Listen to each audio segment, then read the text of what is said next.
Chapter 46-65. That's right.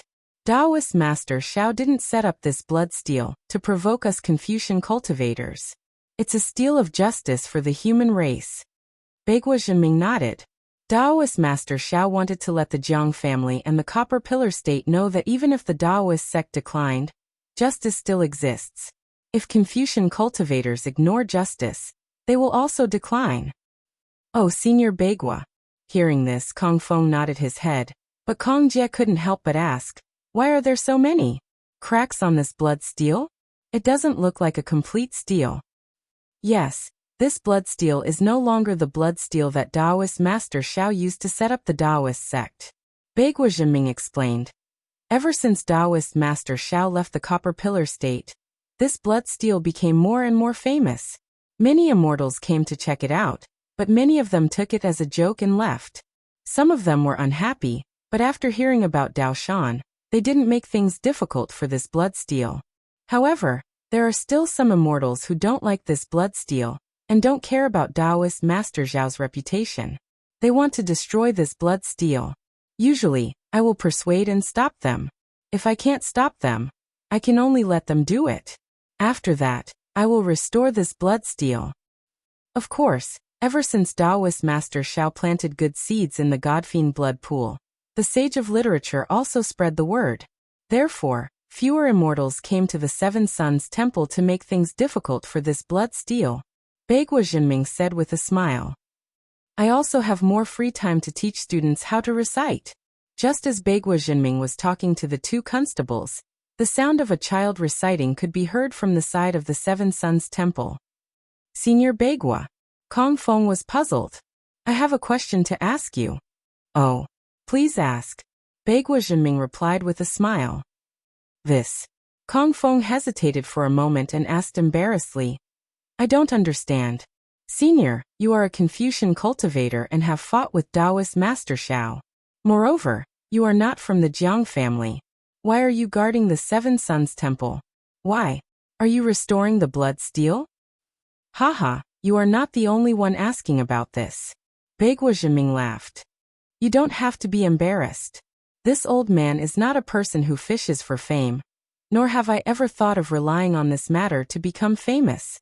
This old man was originally entrusted to guard this place by someone. That person was afraid that Taoist Xiao would feel resentment towards the Bronze Pillar State, and even the Confucian cultivators of Yu Province, after seeing the blood steel destroyed. That person asked this old man to guard this place. Who is that person? Kong Jie said in surprise. That person actually predicted that Taoist Master Xiao would definitely have the strength of a Taoist Grand Ascension Stage cultivator in the future. You don't need to know who that person is. Beigua Zhenming replied. I don't know whether or not he knew about Taoist Master Zhao's current situation. However, at that time, the Bronze Pillar country had just been destroyed and I was a little disheartened. I resigned from the Imperial Academy and wanted to live in seclusion in the mountains. That person probably wanted me to stay and told me his worries. Since I had nothing to do, I saw some helpless children around the Seven Suns Temple and some disabled beggars. My heart skipped a beat and I thought of Dao Shan. The Taoist sect only knows how to give porridge while we Confucian cultivators know how to educate. I don't believe that I can't do better than Dao Shan. Therefore, I agreed to that person's request. On one hand, I will guard the blood steel and the Seven Suns Temple. On the other hand, I will teach those poor people how to make a living. Look at the Seven Suns Temple now. Isn't it more lively than the Seven Suns Temple in the past? The way we Confucian cultivators help the world far surpasses that of the Taoist sect. Hey, just as Beigua Zhenming was excitedly explaining, a voice came from the sky. I thought that you were guarding the blood steel for me out of kindness. I didn't expect you to be so determined to win and compete with the dead Master Dao Shan. Following the voice, a figure descended and stood in front of Beigua Zhenming. Ah, Xiao. Taoist Xiao? Beigua Zhenming was slightly shocked. He looked at Xiao Hua, who was not exactly the same as he was hundreds of years ago. He hurriedly bowed and said, Zhenming greets Taoist Xiao. Please forgive me. No need, no need. How could Xiao Hua let Beigua Zhenming bow? He hurriedly supported him with a smile and said, You and I are old friends. You are also helping me guard the bloodsteel. How can I blame you?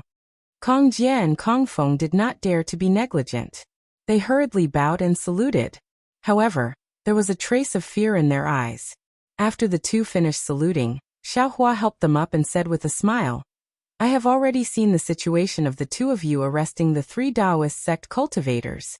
You two have justice in your hearts.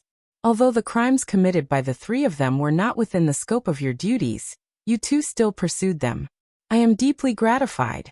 I will definitely not play favoritism just because they are Taoist sect cultivators. Moreover, in this old man's opinion, such a heartless person should be killed immediately to avoid any more trouble. All right, I will let Taoist Xiao know. Kong Feng said respectfully. We are only constables and do not have the authority to make decisions.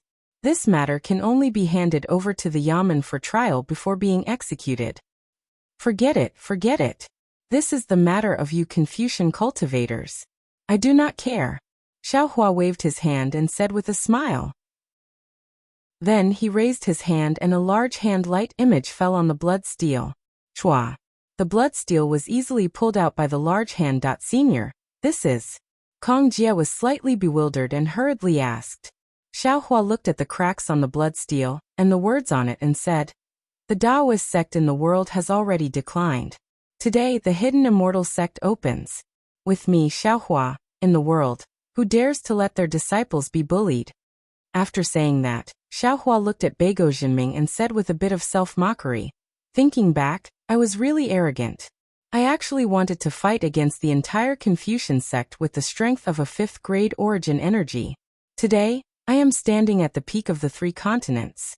Only now do I understand that the strength of our Taoist sect is not something that can be accomplished by one person. Even if I have such ambition, I do not need to erect a blood steel here. The steel that I want to erect should be in the hearts of the cultivators of the 3 continents. Following Xiaohua's words, the large hand clenched and the blood steel that had been destroyed by countless people and restored by Beigo Jinming instantly turned into powder. Seeing the powder of the blood steel floating in the air, Beigo Jinming's heart immediately lightened. However, at the same time, there seemed to be a trace of melancholy in his heart. Wait for the two of them to return. After Xiaohua destroyed the blood steel, he said to Kong Feng and Kong Jie, spread this matter to the cultivators of the world. My blood steel has been destroyed, but my heart will not change. If the disciples of the Taoist sect want to rise, they must constantly strive for self-improvement. At this point, Xiaohua suddenly laughed involuntarily. Kong Feng and Kong Jie were only bailiffs of 2 small countries. How could they have the qualifications to spread the news on his behalf? Moreover, they were Confucian sect cultivators. Thus he waved his hand and said, you wait, I am thinking too much. Yes, Junior understands. When Kong Feng and Kong Jie heard this, they let out a long breath. Kong Feng smiled and said, Junior will spread the truth of what happened in Seven Suns Temple. Senior, please rest assured. And Xiaohua nodded. After seeing the two of them salute, he flew away with Yu Feihu and the other 2. Taoist Xiao. Without waiting for Xiaohua to speak, Beigo Jinming first raised his hand and saluted. This old man thanks Taoist Zhao's magnanimity on behalf of the Confucian sect. No need to be so polite. Xiaohua said with a smile. Do Shanjun asked you to guard here. Isn't it because he is afraid that I will bring up old scores? Since I know your intentions, how can I really pursue the matter? Where is the magistrate? Hearing that Xiaohua immediately guessed that it was Do Shanjun, Beigo Jinming was puzzled and asked curiously. After the Battle of Black Wind Mountain, he resigned from his position as the Academy's magistrate.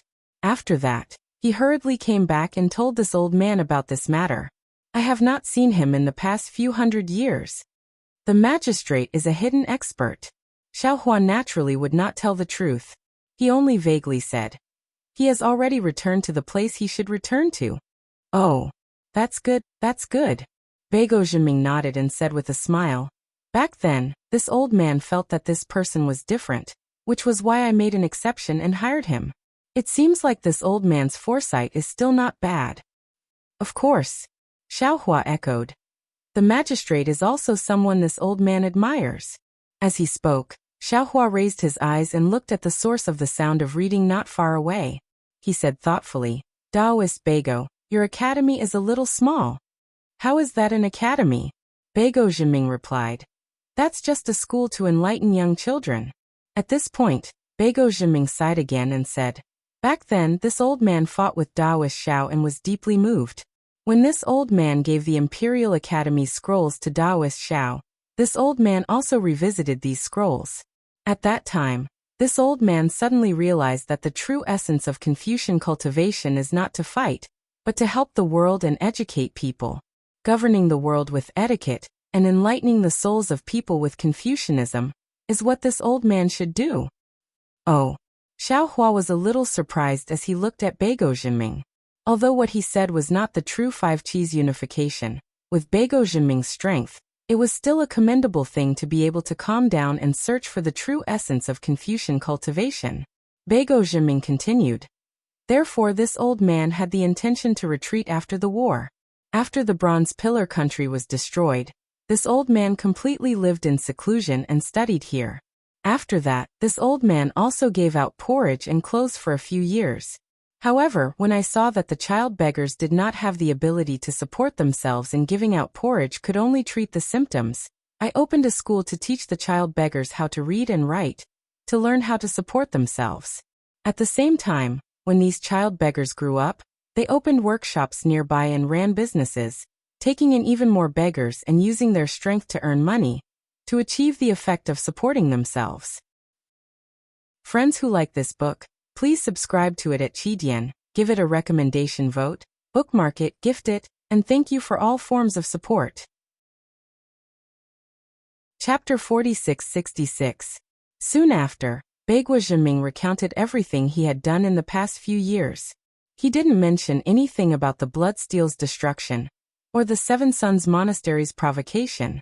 Xiaohua nodded his head inwardly and said, Fellow immortal Beigua, I really have to look at you in a new light. In the past few hundred years, fellow immortal Beigua has really undergone a complete transformation.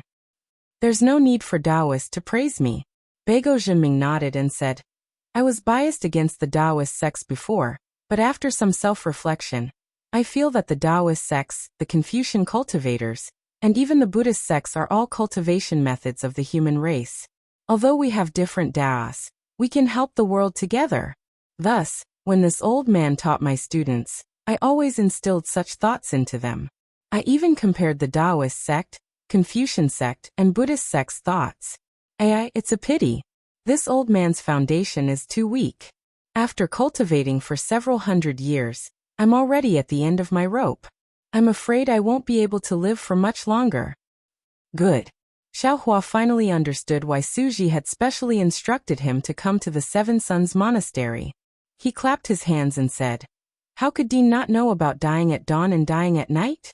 At this point, why would Dean still have any regrets? Haha, Beigua Zhiming laughed and said, Since Taoist Xiao is here, this old man's biggest knot in my heart has been untied. Even if I don't have the heart to die at dawn and dying at night, this old man has no more regrets. It can't be right? Xiaohua's tone changed as he rubbed his nose and said with a smile, This Seven Sons Monastery is so big, but there's no one to look after it. Wouldn't it be a waste? Isn't this Dean's regret? What does Taoist mean? Beigua Zhiming was a little confused as he looked around the Seven Sons Monastery. However, after a short while he came to a realization and said, Taoist, this is the Seven Sons Monastery. Although Taoist's Bloodsteel is no longer here, with Taoist's current reputation, who would dare to study here? However, Taoists can rest assured, this old man will instruct the people in the library to look after this place well. Of course, it would be best if Taoists could send a Fortune Gate disciple over to take over this Seven Sons Monastery. This place is too small. Xiaohua did not conceal his thoughts, laughing as he said, If my Fortune Gate wants to do something, the Xiao country can do it. There is no need to make arrangements here. How about this, immortal friend Beigua?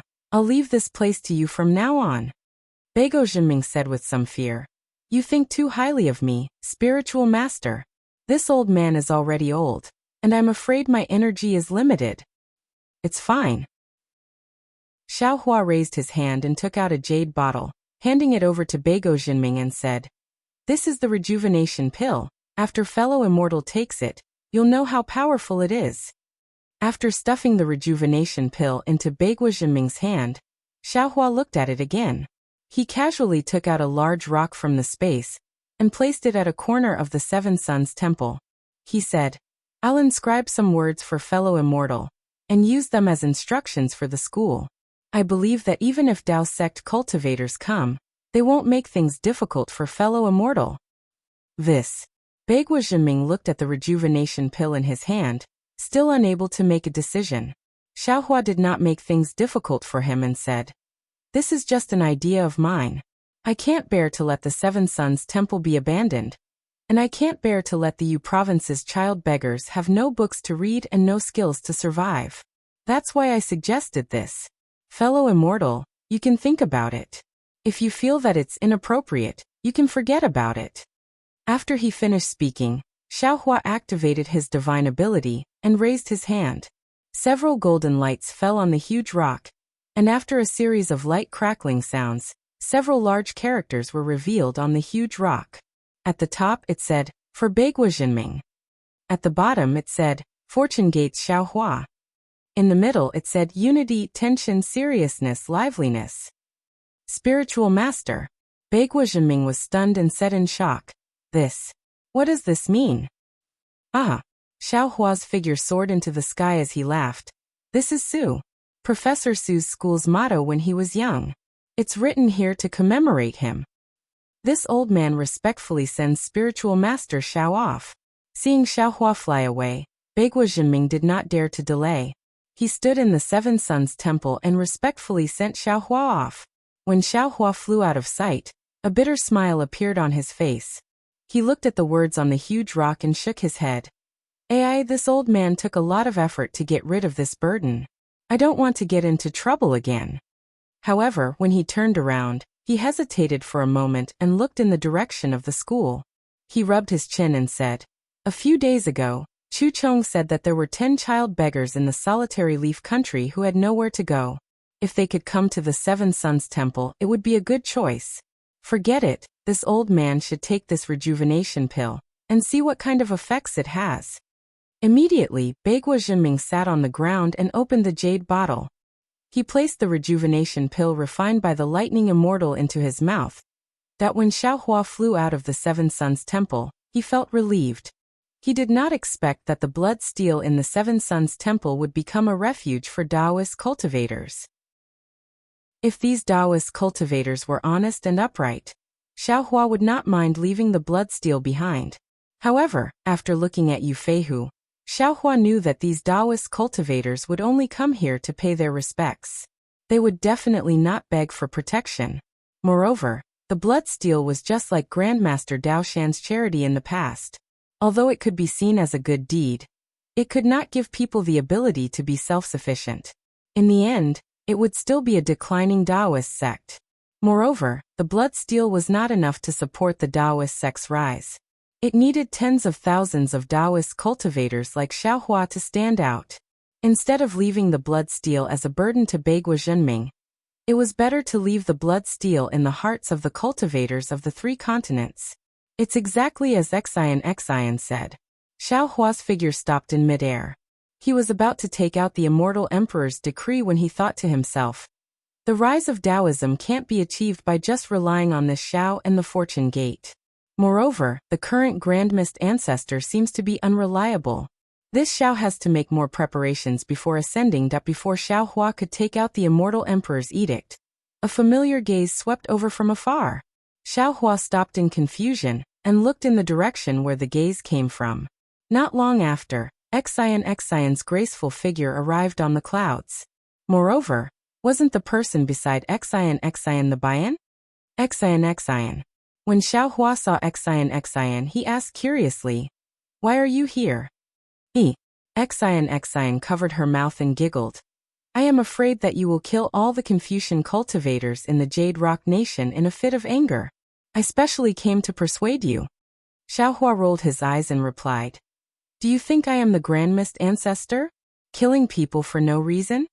Xian put down her hand and bowed towards Xiao Hua in a very serious manner. I thank Taoist Xiao for letting those rash Confucian cultivators off. Xiao Hua pinched his chin, and his eyes curved like the moon in the sky. With a deep smile he replied in a helpless tone. What can I do if I don't let them off? This Xiao is not only the Immortal Palace's Master Lei, but also the Immortal Palace's son-in-law in the future. How can this Xiao make things difficult for the princess's subordinates? Contrary to Xiao Hua's expectations, Xian's face only flushed red. She wasn't particularly shy. Instead, she glared at him and said, It's good that you know. This is the disciple of the Confucian cultivators helping you grow. You are right to thank them. Haha. Xiao Hua laughed loudly and raised his hand to grab Xian's hand. He said with a smile, This is the 9th princess's tone. Seeing Xiao Hua raise his hand, Bayan, who was at the side, already knew what to do and moved to the side. Humph, you know it's the 9th princess, yet you still dare to touch her. Xian glanced at Bai, and from the corner of his eyes, when she had already dodged, he pursed his lips and pinched Xiao Hua's hand. Although he said that, he didn't pull his hand out. What are you doing here? Are you really afraid that I will lose my temper? Xiao Hua held Xian's hand and asked again. On one hand, yes. Xian nodded. Your blood steel was destroyed by others. I was really afraid that you would be angry. After all, this is your face. Presumably, when the news of you reaching the Mahayana realm spread, those who destroyed the blood steel would be scared out of their wits. They would be afraid that you would come to their door. The so-called face is the respect from the hearts of others, Xiao Hua said with a smile. If you do well, you will naturally have face. How can a hypocritical flattery be considered face? That's your own idea. You have your own dignity, so you don't need to care about face, Xian said with a smile. But ordinary people live by face. I have destroyed the blood steel myself. Xiao Hua told the story. You can announce this to the world and let those cultivators rest assured. That's strange. Hearing this, Xian said with some surprise. Xiao Hua, you suddenly thought of coming to Seven Suns Temple? You have returned to the hidden immortal continent for a long time. This. Xiao Hua thought for a while and told him about Su Ji's request. He also told him about Su Ji's matter briefly. When Xian heard this, he frowned again. After thinking for a while he said, Xiao Hua, at Dawn and Dusk Cliff in Longevity Town, did the 4 great families and His Majesty ask about Senior Su? Xiao Hua understood. He nodded with a smile and said, No. So, Xian said with a bitter smile. His Majesty doesn't know that Senior Su and Senior Xing you have already left the hidden immortal continent. The main purpose of this Jade Pool meeting is probably these 2 seniors from the immortal world. It is also because His Majesty knows about the existence of these 2 immortals that he didn't take the plague of strange insects seriously. Now that I think about it, I'm afraid that's the case. Xiao Hua secretly nodded and replied. But this is nothing. Let's just go and take a look. By the way, what else did you come here for? Nothing else. Xian smiled and hugged Xiao Hua's arm. He said, I just want to accompany you to the banquet at Lingyun Side Palace. Chapter 46-67. Oh, didn't you say you weren't going? You said something about going against the rules. Why are you thinking about it now?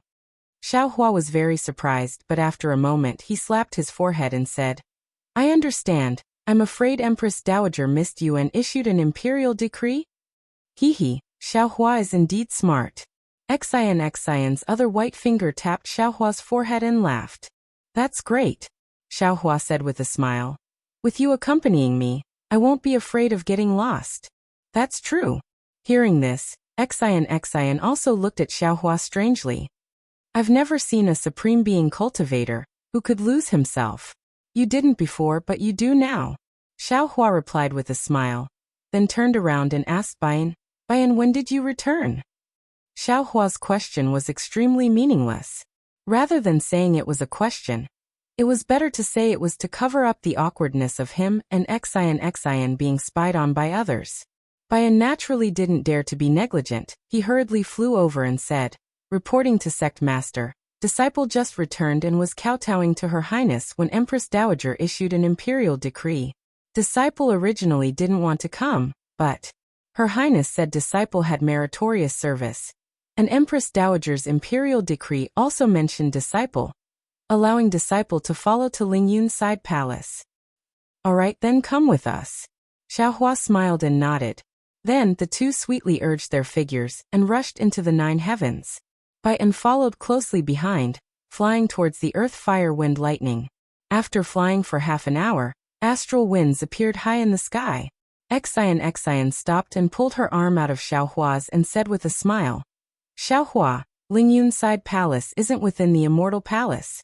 I don't know where His Majesty has placed it, so I can only open His Majesty's imperial decree and Empress Dowager's imperial decree, and let the patrol envoy lead the way. Oh. Lingyun's side palace isn't within the immortal palace? Xiaohua asked curiously. Then why did His Majesty dare to invite the 4 great clans again? Xian explained. The immortal palace and hidden immortal continent's time is different. A day in the immortal palace hides an immortal for a year. If His Majesty is in charge of the affairs in Lingyun's side palace, how can he command the immortal palace troops to resist the strange insects? Of course, if it was an emergency, His Majesty had other ways to deal with it. However, there was no need to be so anxious this time. His Majesty might have used the celestial imperial artifact of the heavenly court to set up the Lingyun side palace outside the immortal palace. As long as the immortal imperial equipment is not too far away from the immortal palace, His Majesty's golden throne can still be activated. So that's how it is. Xiaohua nodded. The immortal palace really has a lot of secrets. If you hadn't told me, I really wouldn't have known. Your fortune gate has a lot of secrets. The corners of Xian's mouth curled up, and she said with a smile, I've heard that there are stories about the 10 elders of the sect. I've been counting them, but I still don't know who they are. Do you want to know? Xiaohua rolled his eyes and said eloquently, If you want to know, just say it. If you don't say it, how would I know you want to know? Although you look at me with sincerity, you still have to tell me what you want to know. Do you really want to know? Then let me tell you. Do you really want to know? Don't tell me you really want to know. Xian was stunned when she heard this, and then she laughed until she swayed back and forth. When tears came out of her eyes, she only said one word. No. Beside her, Bayan also laughed when she heard this, but she didn't dare to be rude like Xian. She covered her mouth and stomach, holding it in really hard. All right, since you don't want to know, then I don't need to tell you. Xiaohua shrugged and replied somewhat innocently. You said you don't want to know. It's not that I don't want to tell you. Xiaolang, do you need to eat a spirit fruit to moisten your throat? As Xian said this, she also pretended to take out a red spirit fruit from her qianquan bag and handed it to Xiaohua. That. Xiaohua didn't look at the spirit fruit, but looked at Xian's red lips. He swallowed his saliva and said in a low voice, I should moisten my throat. Don't you dare. Xian curled her lips and said, Don't even think about it now. As she said this, Xian stuffed the spirit fruit into Xiaohua's mouth, and without waiting for Xiaohua to do anything, she raised her hand, and a ball of multicolored light appeared from her hand. Within the multicolored light, a brocade that was several feet in size appeared. This brocade was gold in color, and a lifelike phoenix was embroidered on it. Around the phoenix were many armor inscriptions, and these armor inscriptions were like 100 birds flying around the phoenix. A moment later, a faintly discernible cry sounded from the brocade, and the phoenix flapped its wings and flew out from the multicolored light. Boom boom boom. Hundreds of vast chi pillars appeared from the void and fell into the phoenix's illusory figure. Although the vast chi pillars were only the size of a thumb, in a few breaths, the phoenix grew to about 100 feet in size. As the phoenix spread its wings, the illusory figure crashed into the earth, fire, wind, and lightning and disappeared. Interesting. Xiaohua faintly smiled, and also took out a golden brocade from his bosom. This brocade's luster and multicolored light was no different from a new one. However, a dragon shape rushed out from it. This dragon shape was different from a real dragon. There were no dragon scales on its body, only an extremely large amount of inscriptions flowing within the dragon shape. Moreover, around the dragon shape, there were also images of hundreds of beasts prostrating themselves on the ground and worshipping it. Roar! The dragon shape roared several times, and crashed into the earth, fire, wind, and lightning. Unlike the phoenix, after the dragon shape passed, the earth, fire, wind, and lightning didn't close. Instead, a colorful passage that looked like a dragon pattern appeared, and a whistling wind blew out from this passage. Darling Xiao. Seeing the passage appear, Xian hurriedly whispered, "Where are the Thunder Immortal and the Celestial Being? If possible, please ask them to show themselves first, and wait until we reach the Lingyun side palace to let them come out. It's not very polite. Moreover, it's not very respectful to them." "You're right, we should do that." Xiaohua nodded in agreement, and took out the Kunlun mirror. Under the light, Thunder Immortal and the Celestial Being flew out, and after greeting Xian, they stood in midair. "Oh right." Thunder Immortal looked at Xian and asked, "Princess Xian, I have a question to ask." "Immortal, please ask." Xian hurriedly asked.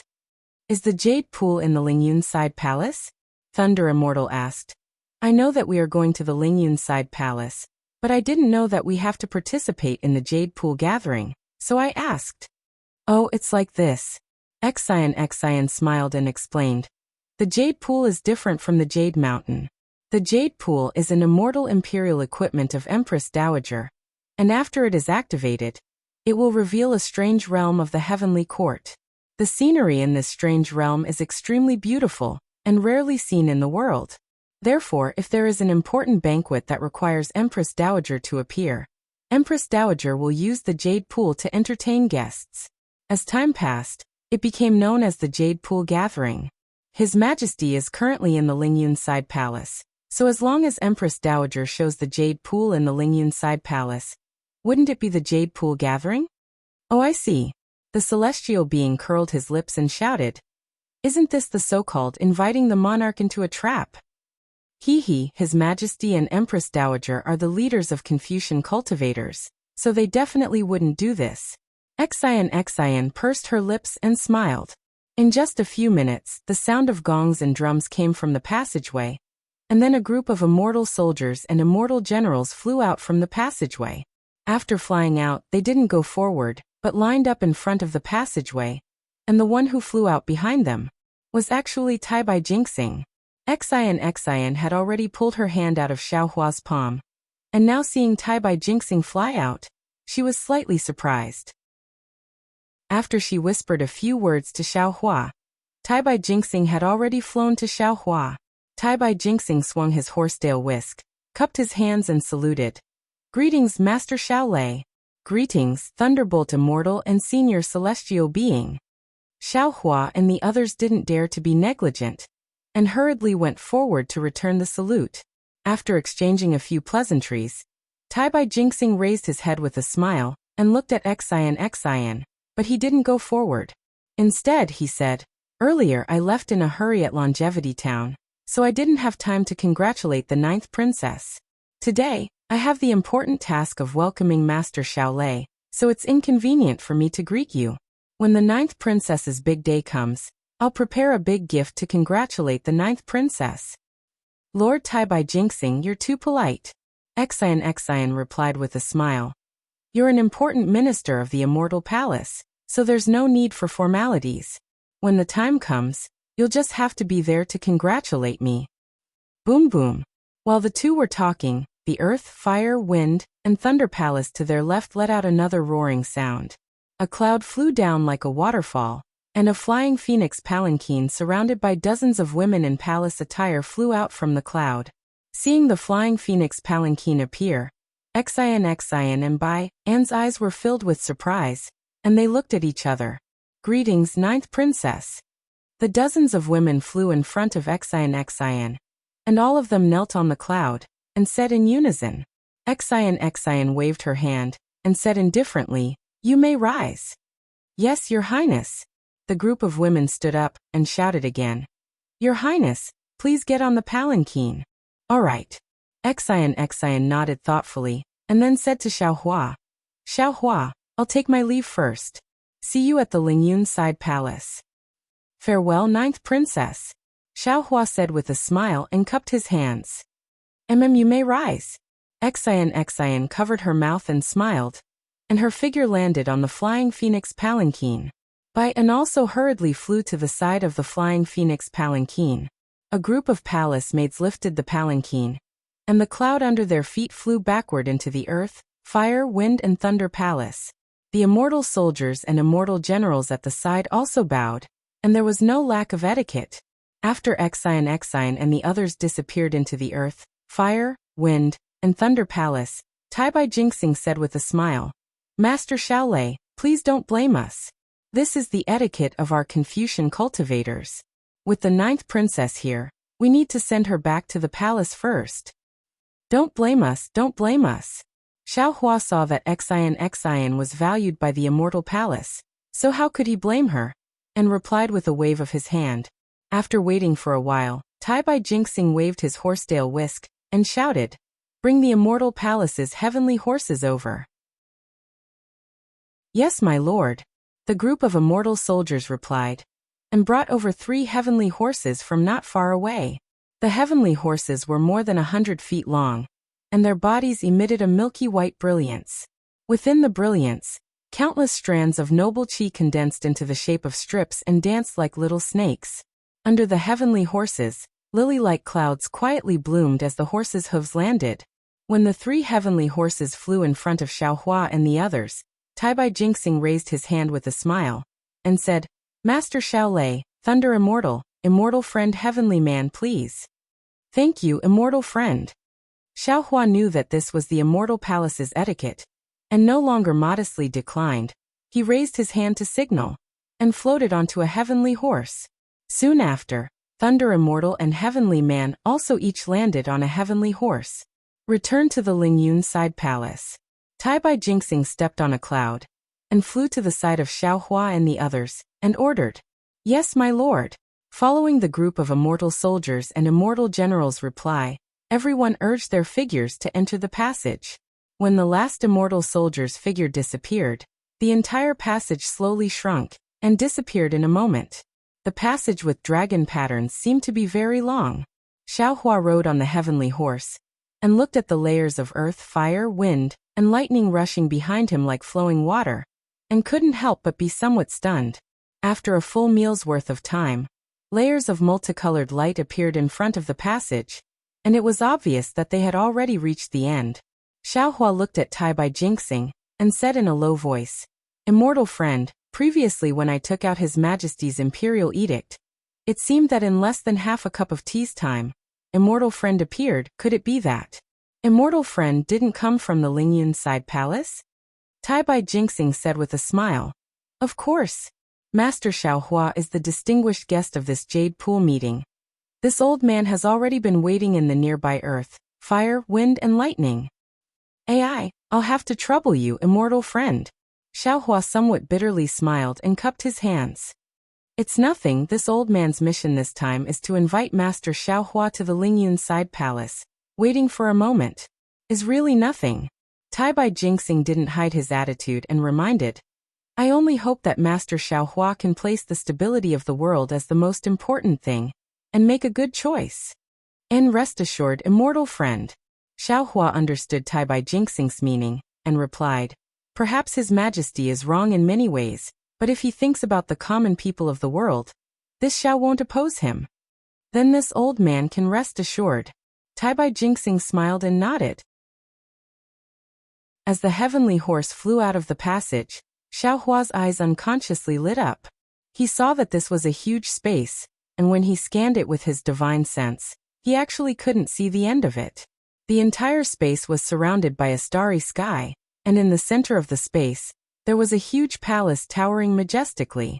At this moment, the style of this palace wasn't very clear, and Xiaohua could only see that around the palace, there were millions of vast qi pillars rushing in from the starry sky, entering the space. When these vast qi neared the palace, they turned into multicolored clouds, and these clouds condensed together, and like a huge dragon, they rushed into the palace with a roar. That huge palace emitted a glaring brilliance, illuminating the entire space. Along with the brilliance filling the entire space, there was also a mighty and surging aura. Everyone who entered the space couldn't help but have a kind of longing in their heart, and even a kind of desire to worship. His Majesty is really generous.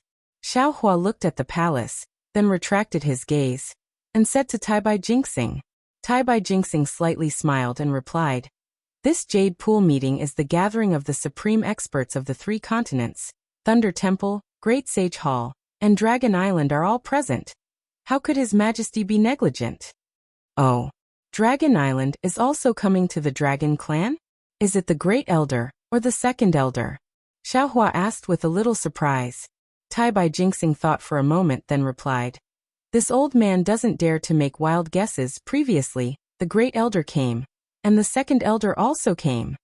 Xiaohua knew that Taibai Jinxing had been waiting in the Earth Fire Wind Lightning Palace all along, and presumably, he didn't know who would come to the Immortal Palace, so he didn't ask anymore. The Pegasus flew for another half a cup of tea's time, and that huge palace was finally near. Only now did Xiaohua see it clearly. This was an incomparably huge palace, like a lofty mountain. What welcomed Xiaohua was a huge palace door. And at this moment, the palace door was tightly shut, and above the palace door was a vermilion red. When one's gaze fell on this vermilion red, a boundless and imposing aura was emitted from within, and could instantly drown one's gaze. Within the vermilion red that was like a vast ocean, there were 81 golden stars nailed within. These stars were arranged neatly, and looked like a decoration, but between the stars, cryptic fluctuations were faintly revealed. It was clearly a mysterious defensive formation. Above the door of the palace, there was another 9-colored ray of light. Above the ray of light, there were several flamboyant words. Lingyun Side Palace. Waves of human race's destiny turned into dragons and phoenixes, wantonly swimming around these 4 large words. Xiaohua's gaze moved away from the palace door, and landed on the immortal soldiers and generals standing neatly outside the palace door. These immortal generals were all 7th or 8th grade origin energy, and each of them was wearing armor and holding weapons in their hands. An indescribable solemn and murderous aura was emitted from their bodies, enveloping the entire palace door. Looking at these, Xiaohua sighed. The immortal palace's foundation is really hard to find in this world. Just the Lingyun Side Palace alone is already so impressive. I'm afraid that my fortune gate won't be able to catch up in a short time. Just as he was thinking, those immortal soldiers and generals standing neatly suddenly became chaotic, and some immortal generals hurriedly flew to the side of the palace door. When Xiaohua's divine sense swept over, he immediately showed a kind of surprise, and he looked at Taibai Jinxing with some confusion, while Taibai Jinxing's brows were tightly knitted, and he also looked in that direction. "Io Daoist Xiao is here." Xiaohua's divine sense swept over, and the Grand Mist Ancestor's voice sounded as if a heavy burden had been lifted off his shoulders. "Quickly move aside. This old man wants to participate in the Jade Lake gathering with Daoist Xiao." Cough cough. Seeing this, Taibai Jinxing coughed twice and ordered, "You all move aside." "Yes, Lord." The group of immortal soldiers holding weapons surrounding the Grand Mist Ancestor all moved aside, but they still surrounded the Grand Mist Ancestor with caution. Seeing that the immortal soldiers and generals had moved aside, the Grand Mist Ancestor sneered several times, and flew in front of Xiaohua with Anya Z and Daoist Rider Crane. He raised his hand and saluted. "Daoist Xiao, this time the alien insects are very powerful." This old man also burned with anxiety when I received the news, and wanted to come up with a plan for the survival of the human race in the 3 mainlands. But when this old man heard that the Immortal Palace was holding the Jade Lake gathering here, they didn't invite this old man. Although this old man's sky-bearing palace has just been built, it is still a part of the Dao Gate's strength, so this old man chased here, wanting to work together with Daoist Xiao for the sake of the Dao Gate. However, the Immortal Palace bullied the Dao Gate's weak strength, and actually didn't allow this old man to enter the Lingyun Side Palace. "Daoist Xiao, this old man's heart can be seen by the heaven and earth. You must make the decision for the Dao Gate." Looking at the Grand Mist Ancestor's serious appearance, Xiaohua sneered in his heart. Although he didn't like to fight and scheme, he also didn't like to be used as a stepping stone by others. After patiently waiting for the Grand Mist ancestor to finish speaking, he indifferently replied, "Fellow Taoist Grand Mist, the Jade Lake Gathering is a banquet organized by immortal Emperor Go Chun. Who he invites and who he doesn't invite, this Xiao can't decide. Moreover, whether or not to participate in the Jade Lake Gathering, whether or not you have the strength to fight the alien insects, it has nothing to do with your own strength, whether you look down on the Tao Gate or not." Without waiting for Xiao Hua to finish speaking, the Grand Mist ancestor said with a surprised expression, Are you Taoist, Xiao? Could it be that you've forgotten? You once erected a blood stele in the Seven Suns Temple. The world's Tao Gate is declining early, the hidden immortal Tao Gate is opening today, with me Xiao Hua, in this world. Who dares to bully and humiliate disciples? These words are known to all Tao Gate cultivators. Did you forget Taoist Zhao's order? Hearing these words, Xiao Hua's expression became even colder. He indifferently replied, "This Xiao naturally remembers the words that this Xiao said.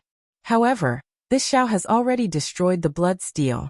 This Xiao Hua wants to carve these words into the hearts of every cultivator."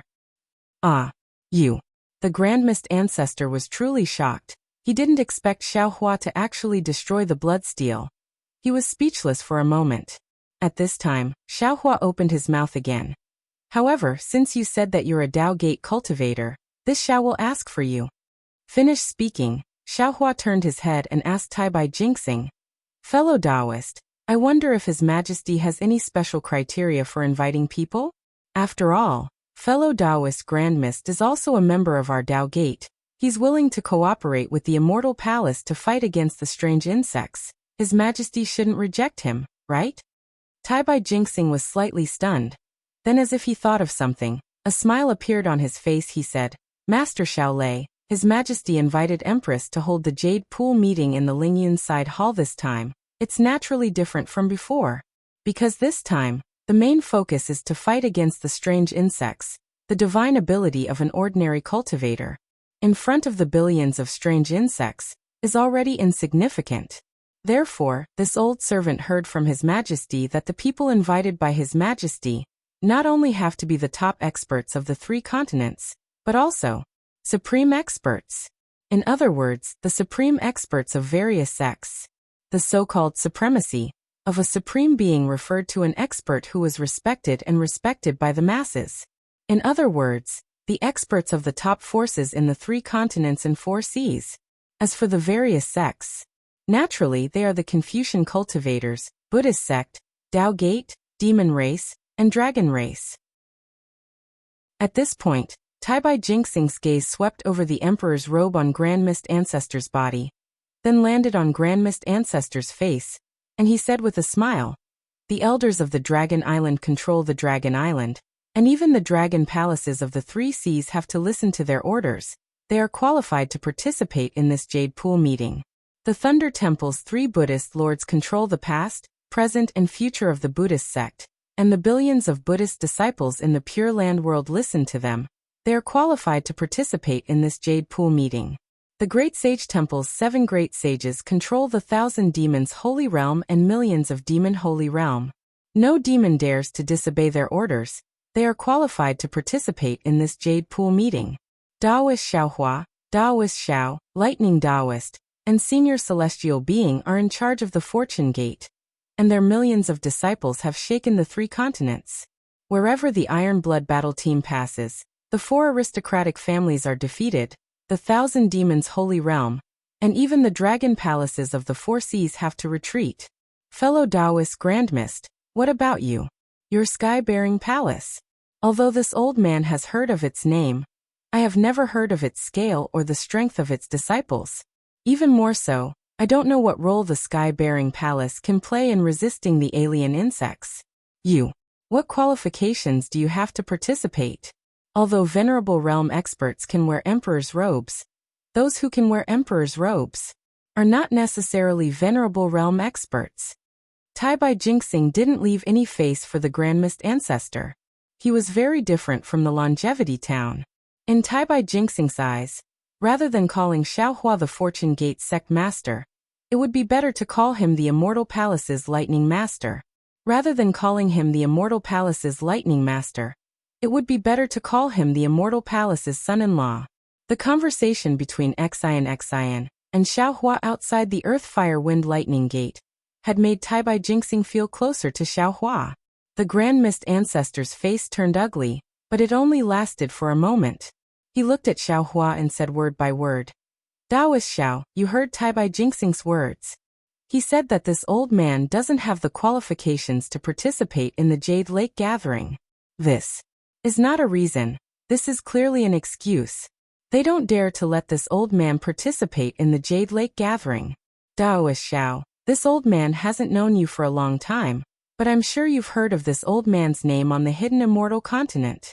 Long before this old man was suppressed, this old man has been fighting for the rise of my Dao Gate. The things I've done before are too many to count." Although this old man didn't erect the blood steel, this old man has also wreaked havoc in the Immortal Palace and killed countless immortal soldiers and immortal generals. After this old man escaped, this old man saw the struggle of the Dao Gate's younger generation and saw Daoist Zhao's efforts. Therefore, this old man used Daoist Zhao's deeds to motivate himself. Now this old man's cultivation may not be as high as Daoist Zhao's, and my sky-bearing palace may not be as strong as the Fortune Gate, but this old man is also a member of the Dao Gate, a member of the three mainlands human race. The rise and fall of a country is everyone's responsibility, so why can't this old man contribute to the survival of the three mainlands? This old man earnestly requests Daoist Xiao that the Dao Gate is a family, so don't put the differences between the sects in your eyes. Just treat this old man as a member of the Dao Gate, and allow this old man to follow Daoist Xiao to participate in the Jade Lake Gathering. Listening to the Grand Mist Ancestor's dignified words, if Xiaohua didn't know about Prince Lan's matter, he might have softened his heart and agreed. Unfortunately, Xiaohua had seen through the Grand Mist Ancestor's ruthless side, and knew that what he said was completely different from what he thought in his heart. Therefore he pondered for a moment and nodded. Daoist Grand Mist Ancestor is right. You're a member of my Dao Gate, and like this old man, you're also working hard for the rise of my Dao Gate. This Jade Lake Gathering is very important to my Dao Gate, so this old man must abandon all prejudices and scruples, and be honest with Daoist Grand Mist Ancestor, and participate in the Jade Lake Gathering with Daoist Grand Mist Ancestor. Good. The Grand Mist Ancestor clapped his hands and said, Daoist Xiao is right. You and I are both members of the Dao Gate, so how can we separate ourselves? Good.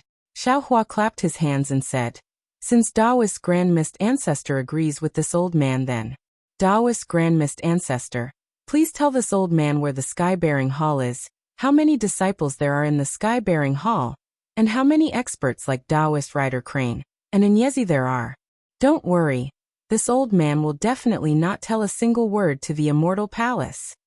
Ah, the Grand Mist Ancestor was originally happy, but when he heard Xiaohua's words he was stunned. Xiaohua ignored the Grand Mist Ancestor and turned to Taibai Jingxing. Daoist friend, you must have information about my Fortune Gate, right?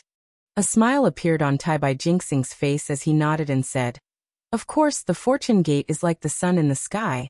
How can my Immortal Palace not have information about the Fortune Gate? As he said that, Taibai Jingxing took out a jade-eye ring and handed it over to Xiaohua.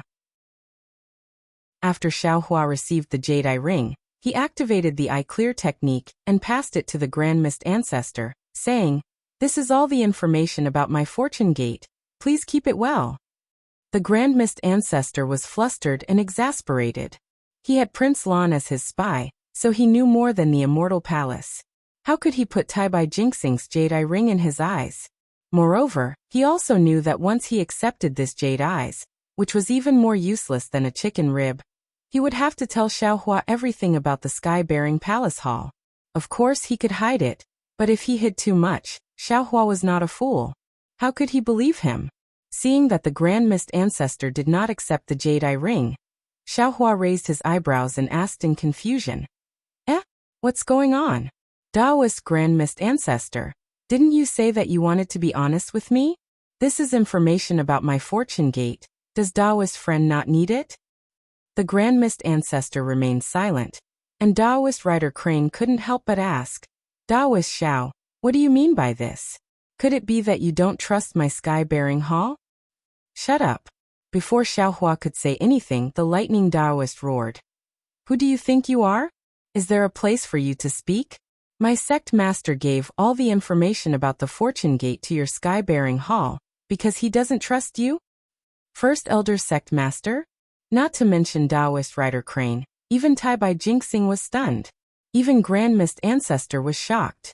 His heart, which had been struggling to make a decision, finally made a decision. Besides, who the hell do you think you are? I've never seen you before, so why should I trust you?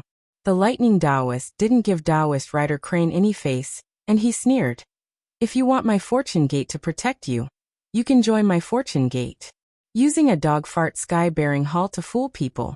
Do you think I'm a fool? The Grand Mist Ancestor chuckled, and he looked at the lightning Taoist and asked, if Taoist Xiao is the fortune gate's sect master, then I presume the lightning Taoist is the second sect master? What's wrong? I'm the second sect master. With my strength, can't I be the second sect master? The lightning Taoist glanced at the Grand Mist Ancestor and replied arrogantly. Hearing the lightning Taoist's words, the Grand Mist Ancestor sneered in his heart.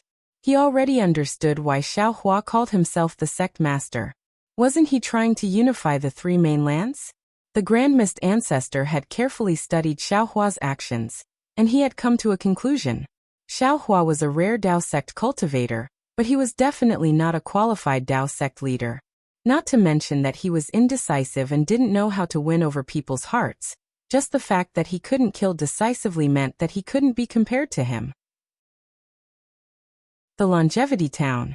Rather than saying that the Grand Mist Ancestor was using Xiaohua's indecisiveness to barge into the three mainland's supreme experts, it was more accurate to say that he was taking a risk to test Xiaohua. The Grand Mist Ancestor knew that if he was in Xiaohua's shoes, he definitely wouldn't allow two Dao Gates voices to exist in the Longevity Town. But the result was exactly the same as the Grand Mist Ancestor's expectations. Xiaohua had indeed allowed him to speak, and he had even allowed him to say a lot of things that were disgraceful to Xiaohua. The most important thing was that Xiaohua didn't make a move against him. As for the Jade Lake's gathering, the Grand Mist Ancestor understood it better than Xiaohua. This was the best opportunity for him and his sky-bearing hall to stand out. He didn't receive the Immortal Palace's invitation, so he didn't have the opportunity to participate. But he didn't go to the Fortune Gate to discuss with Xiaohua.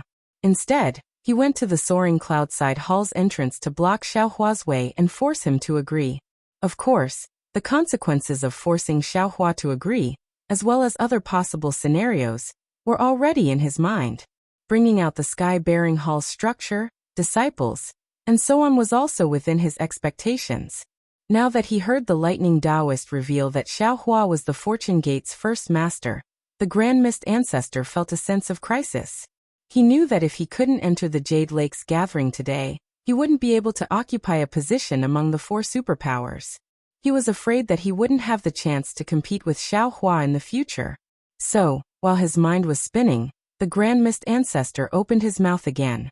He looked at the celestial being and laughed. So fellow celestial being is the third master? What does it have to do with you whether I am the third master or the eighth master? The celestial being coldly replied, completely ignoring the Grand Mist Ancestor.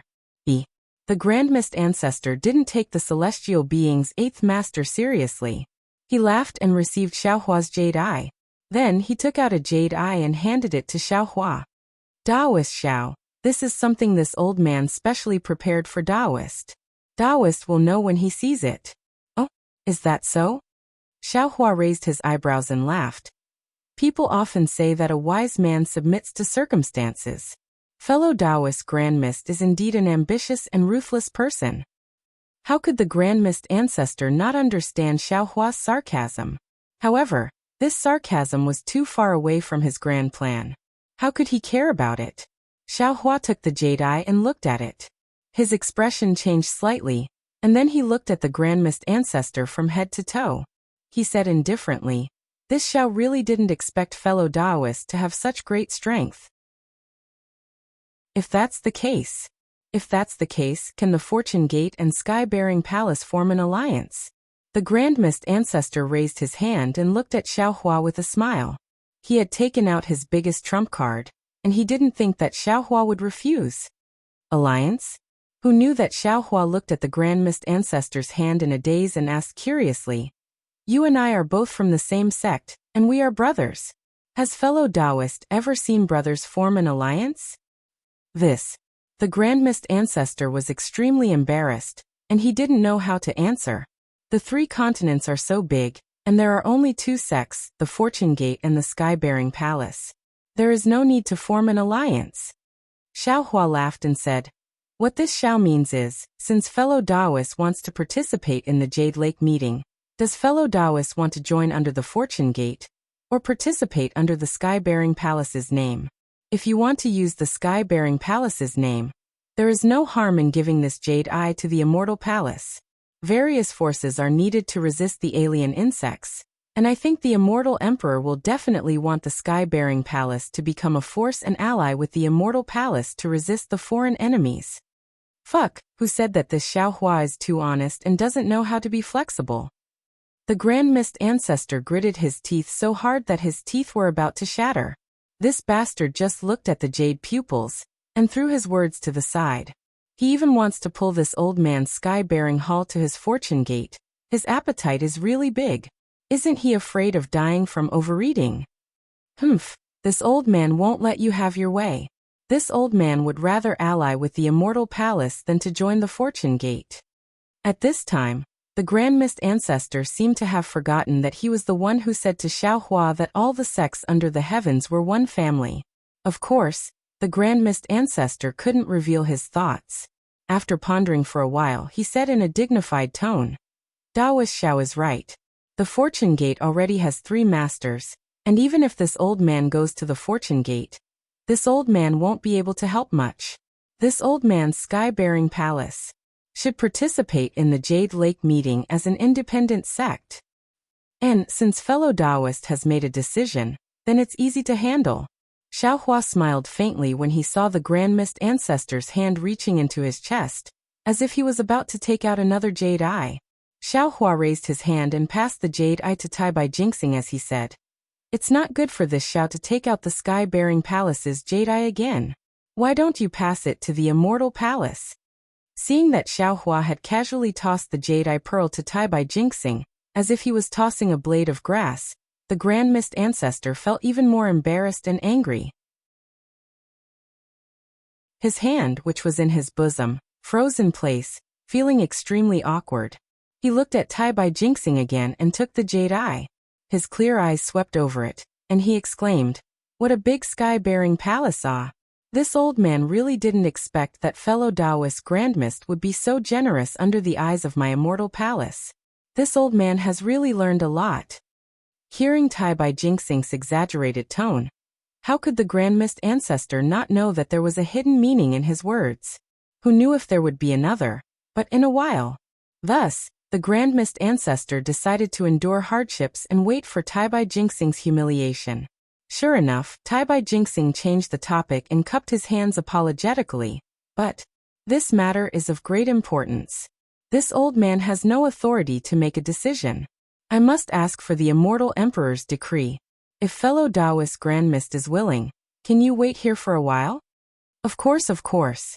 Since it had come to this, how could the Grand Mist Ancestor say no? A smile appeared on his face as he cupped his hands and said, "I'll have to trouble fellow Taoist with this matter." "No problem." Tai Bai Jinxing placed the Jade Eye into his sleeve and said respectfully to Xiaohua, "Taoist Xiao, please." Xiaohua nodded and urged the Pegasus to fly towards the entrance of the Lingyun side hall. Before the Pegasus landed on the stairs, a thunderous sound came from the Lingyun side hall. Boom, boom, boom. 81 streaks of 5-colored clouds rushed out from the entrance of the Lingyun side hall, and turned into 81 dragons dancing in the sky. Golden light flashed as the vermilion door slowly opened. A solemn aura that seemed to split heaven and earth gushed out from the door. A loud voice resounded in the entire space. "Fortune Gate's first master Xiaohua, Taoist Xiaohua. Fortune Gate's second master Lightning Taoist. Fortune Gate's third master Heavenly Being has arrived. Haha, Dragon Master Xiao, when I heard that you were coming to the Immortal Palace, this old man had been waiting for you for a long time. I didn't expect you to be so patient, insisting on waiting for the Jade Lake meeting to start before coming. Just as the welcoming voice fell, another loud voice resounded in the music. Following this voice, a huge dragon that could break through the entrance of the Lingyun side hall appeared. Wasn't this the Dragon Island's second elder, Aoe? Chapter 4668. Damn it, damn it, damn it. Tai Bai Jinxing wasn't the only one who was surprised. Even the Grand Mist ancestor's eyes flashed with extreme jealousy. He cursed in his heart. How can an invited guest rush to greet someone before the immortal emperor? If the Dragon Island didn't value Xiaohua, why would the second elder of the Dragon Island personally appear? Haha, greetings, Dragon Master Xiao. A golden light flashed behind Aoe as the golden-winged Peng flew out and laughed. There was another giant dragon beside him. Wasn't that the profound armored pentahorn dragon? Even though the pentahorn dragon had a trace of disdain on his face, he didn't hesitate and said, "The famous Dragon Master Xiao is actually like this. This saint has long heard about it, but after seeing it today, I'm still in awe of Dragon Master's temperament." Damn it, isn't it just the West Sea Dragon Palace? Xiaohua wasn't surprised when the golden-winged Peng came out. However, when he saw Aoe and the pentahorn dragon, he immediately understood that Jiang Hong's killing of the West Sea had attracted the attention of the Dragon Island. As expected, the Dragon King of the Eastern Sea, Ao Qian, appeared behind the profound armored pentahorn dragon. However, Ao Qian bowed and said, "Greetings, Dragon Master Xiao. I didn't know that the Buddha of Xuanji Mausoleum was actually your nephew. I apologize for my lack of manners." After Ao Feng obtained the scriptures from the Nirvana Paradise, he mentioned to me many times how the Buddha of Xuanji Mausoleum had taken care of him along the way. Haha, this humble Taoist greets fellow immortals. Xiaohua naturally couldn't greet them when others were so courteous. He hurriedly flew down from the Pegasus and stood in front of the soaring Cloudside Hall's door before bowing to return the greeting. Xiaohua didn't activate his Transcendence golden body, which was the figure of an ordinary human. He stood there respectfully, but the second elder of the Dragon Island, the two great sages of the Great Sage Hall, and the East Sea Dragon Palace Lord didn't dare to disrespect him. The four demons hurriedly used their techniques and transformed into human form. They smiled and said, "Dragon Master Xiao, you're too polite." Haha, Master Xiaolei. Right after Xiaohua finished greeting the dragons and demons, Immortal Emperor Go Chen didn't miss the opportunity to appear. He smiled and said, "After hearing Master Xiaolei's name, the second elder of Dragon Island was even more anxious than me. He actually came to greet you before me. I really don't know who the real host is." "Your Majesty is wrong." When Xiaohua saw that Immortal Emperor Gaochen had personally come out, he understood that Immortal Emperor Gaochen was attracted by the title of Fortune Gate's third master. Therefore, he smiled and bowed respectfully. This humble servant is a human, and is also the lightning master of the Immortal Palace. This humble servant can be considered half a host, so. At this point, Xiaohua's heart skipped a beat. He realized that his words were ambiguous and wanted to think of an explanation. After Immortal Emperor Go Chen, Dongfang Qianghao also smiled and said, "Master Xiaolei is also wrong. If we're talking about half a host, this old man can barely be considered half a host. You can only be considered half a host." Xiaohua was secretly happy. Dongfang Qianghao's words made Immortal Emperor Go Chen even more sleepless, so he didn't say anything else. He just casually replied, "That's right, that's right. This Xiao has always been afraid of making a fool of himself in this kind of situation. I only said one sentence and immortal friend Dongfang exposed me." Dongfang Qianghao smiled and said, "That's even better." At the Jade Lake banquet, Empress Dowager Celestial Palace's immortal peaches and Immortal Palace's wine are plentiful. Master Xiao can punish himself. Troublesome, troublesome. Xiaohua patted his forehead in distress. This Xiao is most afraid of wine. Haha, if you want to enter the school of the Emperor Star, how can you not have a good alcohol tolerance? The golden-winged Great Peng laughed and said, Come, let's have a drinking competition with this sage." The group of venerable realm experts laughed and invited Immortal Emperor Go Chen to go first. Xiaohua, Thunderbolt Immortal, and the heavenly being stood in the middle. The Dragon Island's second elder, and the others followed behind and entered the Lingyun side hall. Tai Bai Jingxing looked at the Grand Mist Ancestor in the distance and sneered. He naturally didn't dare to enter the Lingyun side hall through the main door. After the main door was closed, he flew through the side door. As for when he could deliver the Grand Mist Ancestor's Jade Eye and report the Grand Mist Ancestor's intention, it depended on his mood. Damn it. The Grand Mist Ancestor naturally saw all of this, and his anger was unprecedentedly strong. In his heart, he knew that the other forces might not put the fortune gate in their eyes. However, the 3 continents and the 4 seas needed a force that could benefit from both sides to keep each other in check. If Xiaohua's rise wasn't too lucky, if Xiaohua's fortune gate wasn't 100 years earlier than his sky-bearing palace, all the glory in front of him would belong to him and not Xiaohua. Lord Sectmaster. Taoist Rider Crane was very quick-witted. Seeing the Grand Mist Ancestor's uncertain expression, he hurriedly whispered. According to this subordinate's knowledge, no matter how many times the Jade Lake Gathering has been held, it seems, there has never been such a reception. The Great Sage Hall, Dragon Island, and Immortal Palace have given Xiaohua too much glory. In this subordinate's opinion, the peak of prosperity is bound to decline. I'm afraid there are many hidden dangers behind this glory. Taoist Rider Crane's Lord Sect Master made the Grand Mist Ancestor's heart itch. He smiled and nodded. Your opinion is exactly what I think. Xiaohua is just a Dao Gates child. How would he know how to strategize? Didn't you see that he actually destroyed his own blood steel? Isn't this giving others a reason to criticize him? A person who goes back on his words. It's only because of the current situation of the 3 continents that he can be so arrogant. AI, the times make heroes, in terms of luck. I'm still half a step behind Xiaohua. Lord Sectmaster's luck is about the same. Taoist Rider Crane laughed. At this time, being praised by everyone is like being roasted on a fire. When it's time to make the real arrangements, only then will the cultivation base be tested. In this subordinate's opinion, Lord Sectmaster's magic power is divine, and can control yin and yang. Lord Sectmaster is the one with the real good luck. Humph, good luck is just a facade. The Grand Mist Ancestor coldly snorted. His gaze swept over the tightly shut door of the soaring cloudside hall, and he transmitted. All kinds of luck are like paper and silk in front of a plan.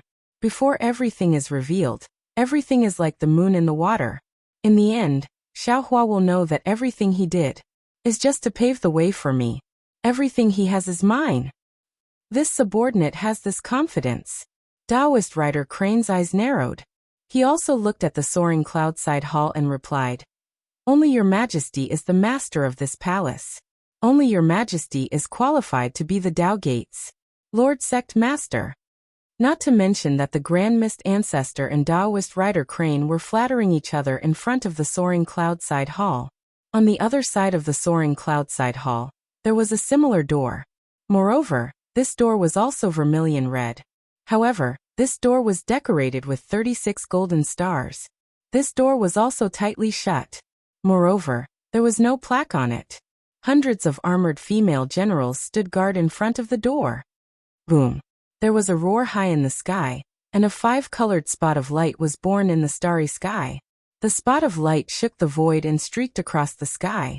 Behind the spot of light, clouds like a bridge of clouds surged out from the vibrating space and covered the horizon. The female generals guarding the door tensed up. Among them, 10 of them moved and landed on the bridge of clouds. The leader's eyes flashed with a clear light as she looked at the other side of the bridge of clouds. In less than the time it took to brew a cup of tea, dozens of female officials dressed in palace attire flew over with 2 imperial canopies. At this time, the 2 imperial canopies were not covered by the multicolored light, revealing the 2 charming princesses inside. 2 of the princesses looked very similar, but their expressions and temperaments were completely different. One had a cold expression with bright eyes that emitted a murderous aura. The female officials near the canopy lowered their heads and didn't dare to come closer. Wasn't this the 5th princess of the immortal emperor, Qingqing? The other one had a sorrowful expression, and looked around with a pitiful expression. This was the sixth princess of the Bright Jade Palace, Meow Meow. At this time, there was a faint blue and white mark on her forehead. This mark was in the shape of a thunderbolt with faint flashes of lightning inside. Whenever lightning flashed, the princess would frown. She couldn't help but cover her chest. Then strands of five-colored light rushed out from her chest. This five-colored light traveled up her jade-white neck to her forehead, and entered the blue and white mark. Your Highness! The one guarding the canopy was naturally Yu Xiajing. She saw the princess's frown and quickly asked, Your Highness, if you can't hold on, how about you let Princess Meow Meow see the Empress and ask for leave on her behalf? We'll return to the Jasper Flower Palace right now. We're already in front of the Lingyun Side Palace. How can we return? Princess Qingqing snorted and said. Plus, this princess didn't have time to ask for His Majesty's forgiveness after the battle at Chaomuya. This gathering is a good opportunity. If this princess doesn't come and His Majesty asks, won't this princess be punished? This servant knows. Yu Xiajing smiled bitterly. But this servant is worried about Your Highness' injuries. There's no need for that. Princess Qingqing waved her hand in annoyance, stopping Yu Xiajing from speaking. A rare look of confusion appeared in her eyes. She wasn't looking at Yu Xiajing or Princess Meow Meow. Instead, she was looking at the boundless stars. Your Highness! Yu Xiajing glanced at Princess Meow Meow and whispered to Princess Qingqing. You haven't seen many messages yet. This servant thinks you should. Take a look before entering the Lingyun Side Palace? We'll see. Princess Qingqing frowned again. Her injuries were clearly acting up again. She said impatiently, Nothing is more important than asking for His Majesty's forgiveness right now. Yes, Your Highness.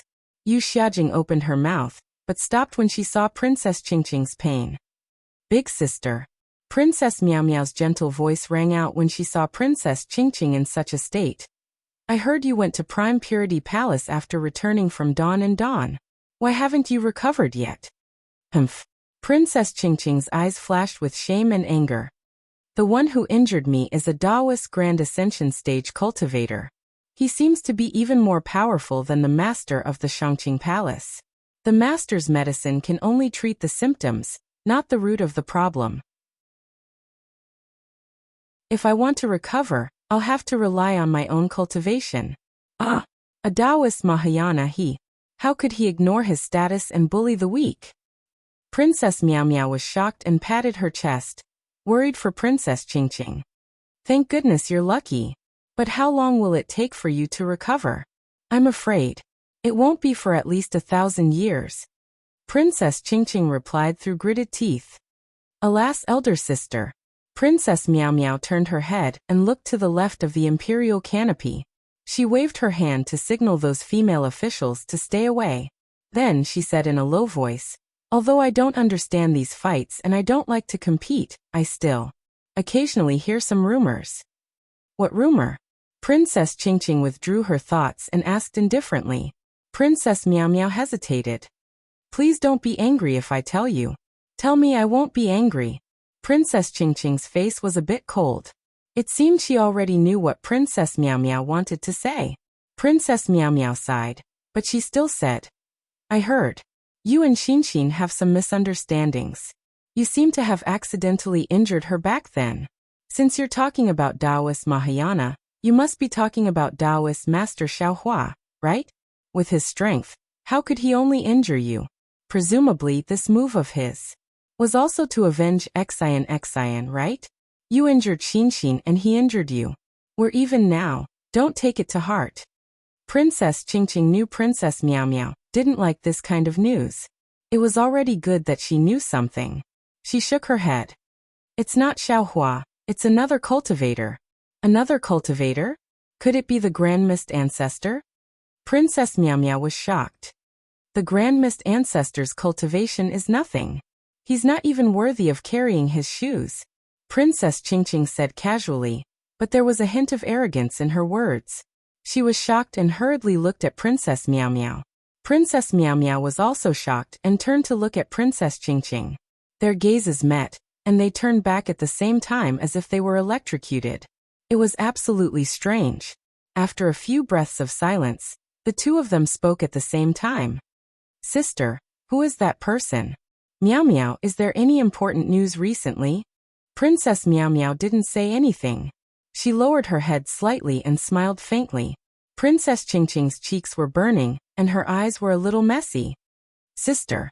Princess Meow Meow stopped smiling and said softly, I never ask about the Immortal Palace or the hidden Immortal Continent.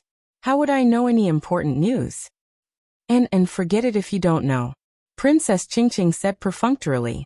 She looked at the Lingyun side palace and changed the topic.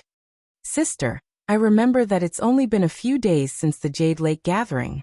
Why is the Jade Lake Gathering being held again? Who are they inviting? Is it the new Confucian sage? If you don't know, then I don't know either. Princess Meow Meow smiled. But it's the Empress Imperial Decree. We'll go. No. Princess Ching Ching became nervous as her imagination ran wild. I have to see what's going on first. Otherwise, I'll be caught off guard. Yes, Your Highness. Yu Xiaojing naturally stayed away from the canopy and hid her ears in her heart. Seeing Princess Ching Ching waving at her, she hurriedly flew over. Quick, show me the latest message, Jade Eye. Princess Ching Ching was anxious. Lightning flashed between her eyebrows again. She couldn't help but hold her heart again. Yu Xiaojing felt sorry for her, but she didn't dare to delay. She took out a dozen jade eyes and handed them over. Are you Princess Ching Ching and Princess Meow Meow in front? The female general had already flown over and asked. Yes, it is our princess. Yu Xiaojing and a female official from the Bright Jade Palace responded and flew over. The Empress has decreed that the two princesses are to go to the Jade Lake immediately. The female general transmitted her voice. Yu Xiaojing smiled. Generals, please lead the way. This way, please. The female general didn't dare to delay. She led the cloud bridge to the side door. Seeing that they were about to reach the side door, Princess Ching Ching exclaimed from inside the canopy. How is this possible? The four noble houses actually. That damned servant, Gu Xianyun. Yu Xiaojing hurriedly flew back and whispered in panic. Your Highness, please don't be angry. Xianyun has already died in front of the Sunset Cliff. It's all this servant's fault for not reporting such an important matter. Phew. Princess Ching Ching was naturally anxious as well. She cursed Gu Xianyun in anger when she didn't know about such an important matter.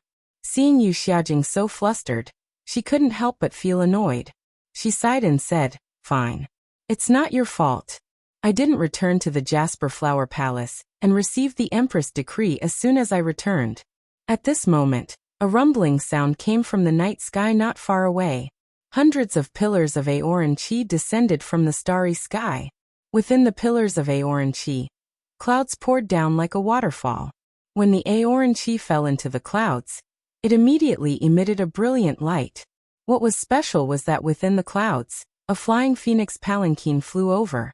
Under the cover of the clouds, it looked like a phoenix that ruled over the world.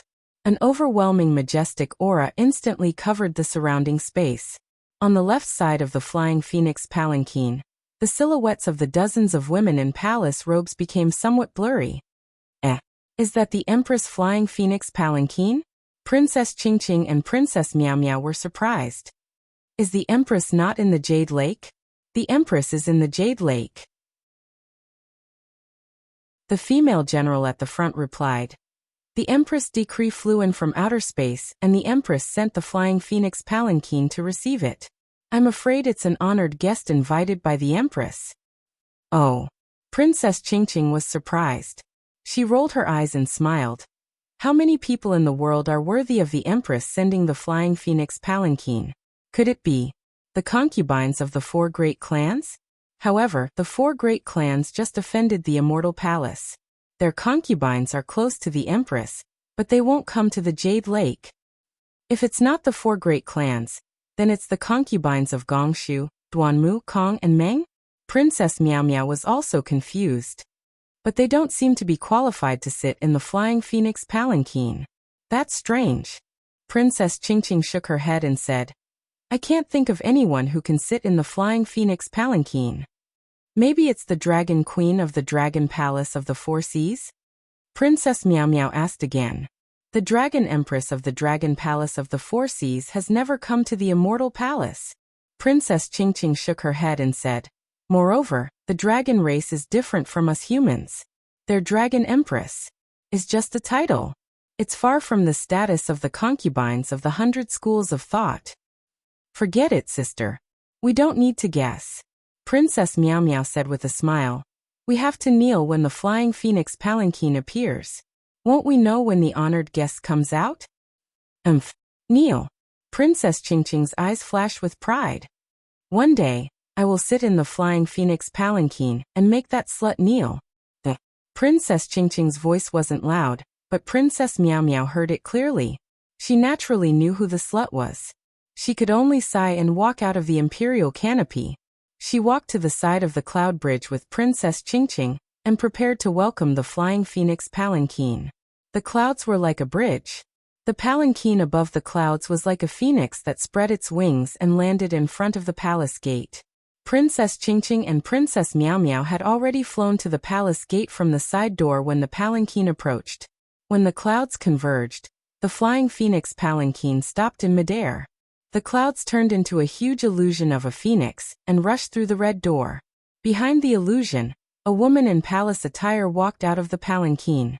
Princess Ching Ching, Princess Meow Meow, and many other female officials hurriedly knelt on the ground and shouted, We respectfully welcome your majesty.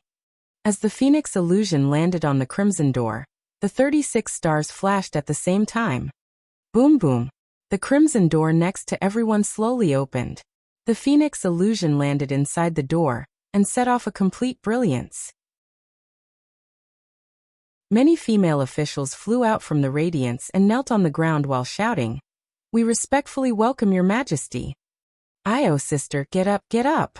Just as Princess Ching Ching and Princess Meow Meow knelt on the ground and didn't dare to raise their heads, a familiar voice rang in their ears.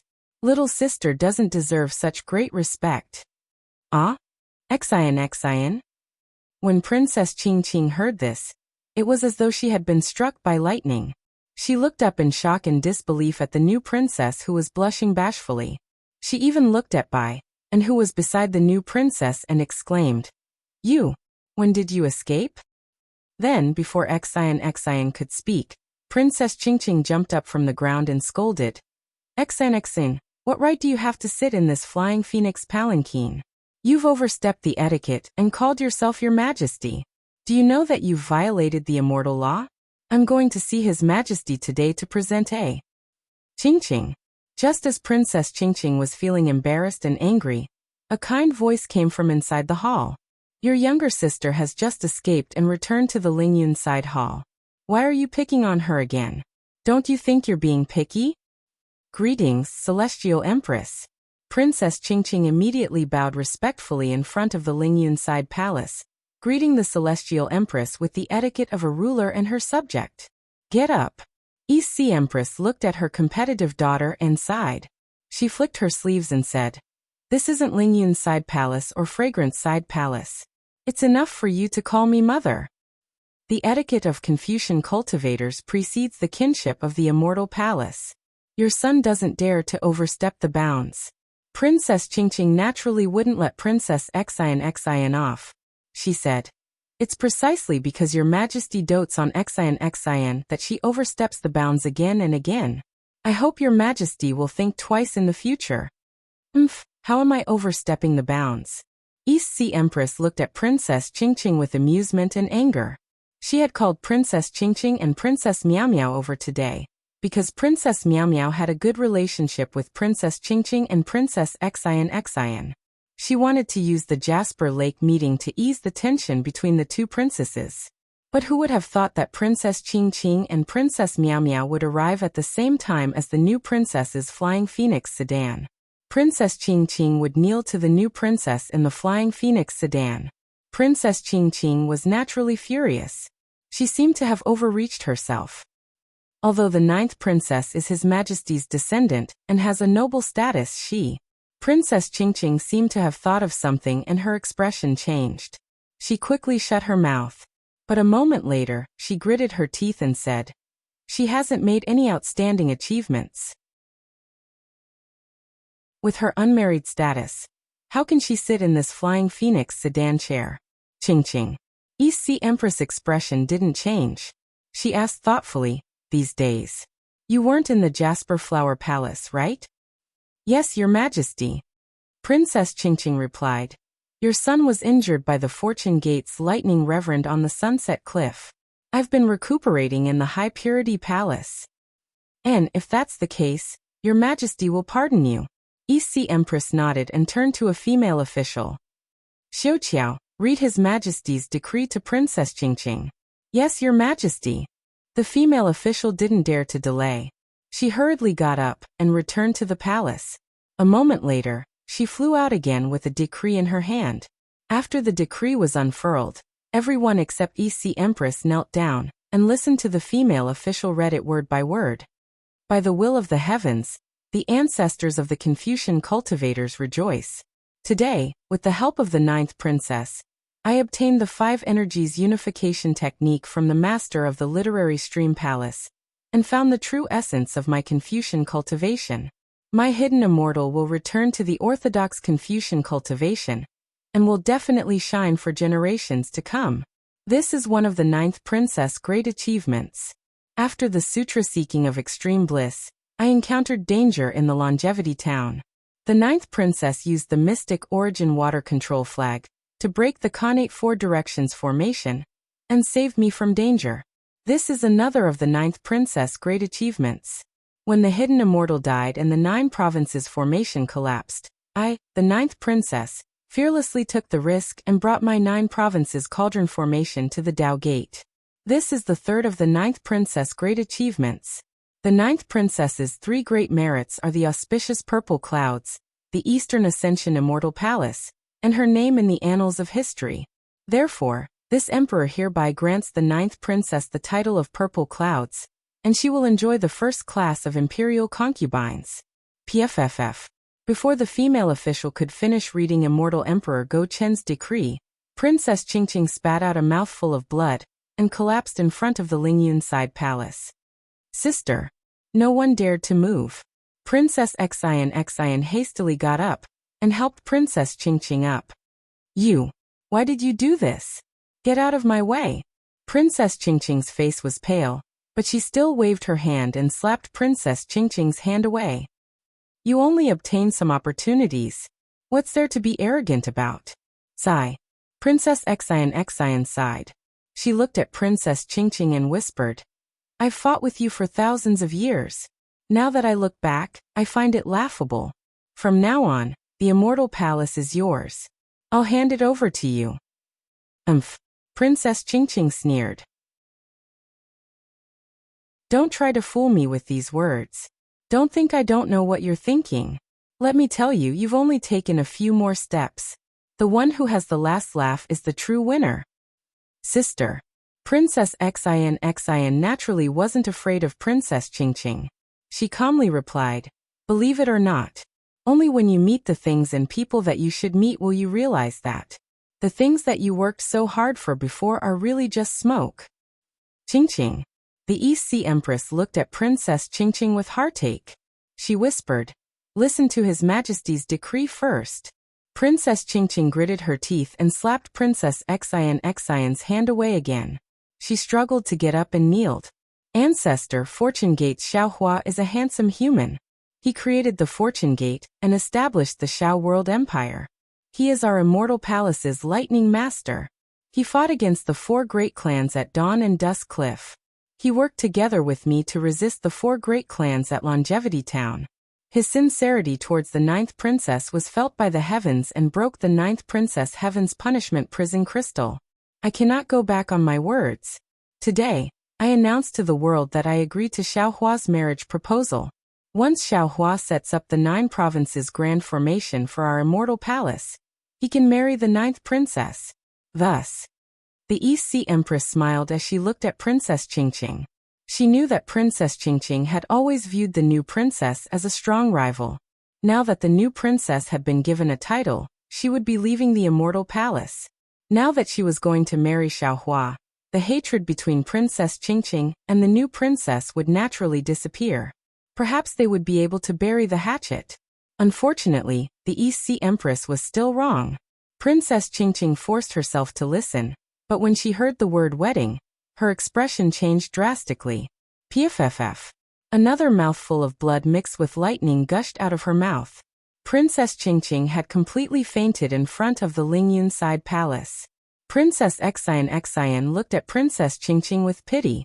However, she didn't go forward. She naturally treated Princess Qingqing as her elder sister, and was willing to use her family to awaken her coldness. However, Princess Qingqing had already rejected her good intentions. How could Princess Xian help her? Send the fifth princess to Ijia's palace to rest. Call the medicine master to diagnose her. The East Sea Empress looked at the arrogant Princess Qingqing with heartache. She hurriedly ordered the female officials beside her. The female officials were a bit flustered. However, they quickly regained their composure. Some of them carried Princess Qingqing. They didn't dare to be rude, and still entered through the side door. Some of them hurriedly went to pass the message. Of course, even more female officials surrounded the East Sea Empress and stood guard in front of the palace door. The East Sea Empress saw that the situation had stabilized. She sighed in her heart and forced a smile on her face. She said to Princess Xian, after you receive the edict today, Ijia can no longer call you Xian outside. As she spoke, the usually strong East Sea Empress suddenly felt sour in her heart. She actually had tears in her eyes. When Princess Xian saw the East Sea Empress smile, she saw the hypocrisy hidden behind it. Like Princess Qingqing, she also saw the immortal emperor's edict clearly. It wasn't to reward Xian, but to rope in Xiaohua. Princess Xian even had some doubts in her heart. If she didn't have the same heart as Xiaohua, even if Xiaohua proposed to marry any of the immortal emperor's princesses, the names in the edict would be changed at will. However, seeing the tears in her mother's eyes, Xian's heart immediately softened. She was already so burdened facing Princess Qingqing in the immortal palace. What immortal Emperor Gaochen and the East Sea Empress had to face were the 4 great clans, the 100 schools of thought, and even the demon race and the Buddhist sect. They would definitely rack their brains and judge others by their own standards. Xian couldn't blame Her Majesty too much for scheming against Xiaohua, especially since these tears were tears of farewell. They were tears of reluctance. These tears made Xian think of many things. Xian couldn't help but cry as well. She fell into the East Sea Empress' arms. Cough cough. Princess Xian only lost her composure for a moment. The East Sea Empress came back to her senses. She gently coughed a few times and helped Xian up. She smiled and said, Princess Wuxia, quickly receive the edict. Once we're done with the state affairs and enter the Lingyun side palace, Ijia will talk to you about family matters. Yes. As Xian stood up, she returned to normal and nodded with a smile. Also, the East Sea Empress looked at Bai, and kneeling beside Wuxia and said, Ijia knows that you have worked hard and contributed greatly. I have also asked His Majesty for a decree for you. I hope you will be satisfied. Baiyan was shocked. She hurriedly kowtowed and said, This servant doesn't dare to be greedy. This is all new. Princess Wuxia's good fortune. The East Sea Empress didn't say much. Another female official beside her took out an immortal emperor's decree and recited it. This decree naturally didn't reward Princess Wuxia. It simply pointed out that Baiyan had worked hard and contributed greatly. She was conferred the title of 4th-rank concubine and married to Fujiwen.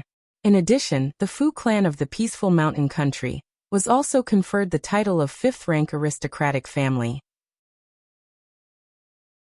Of course, the Fu clan's status as a 5th-rank aristocratic family couldn't match Baiyan's 4th-rank concubine etiquette. This also showed that the immortal emperor was fair in his rewards and punishments. This servant thanks the Empress and Your Majesty for your grace. Baiyan was so excited that her face turned red. She kowtowed and thanked the Empress with all her might. This was the etiquette of a 4th-rank concubine.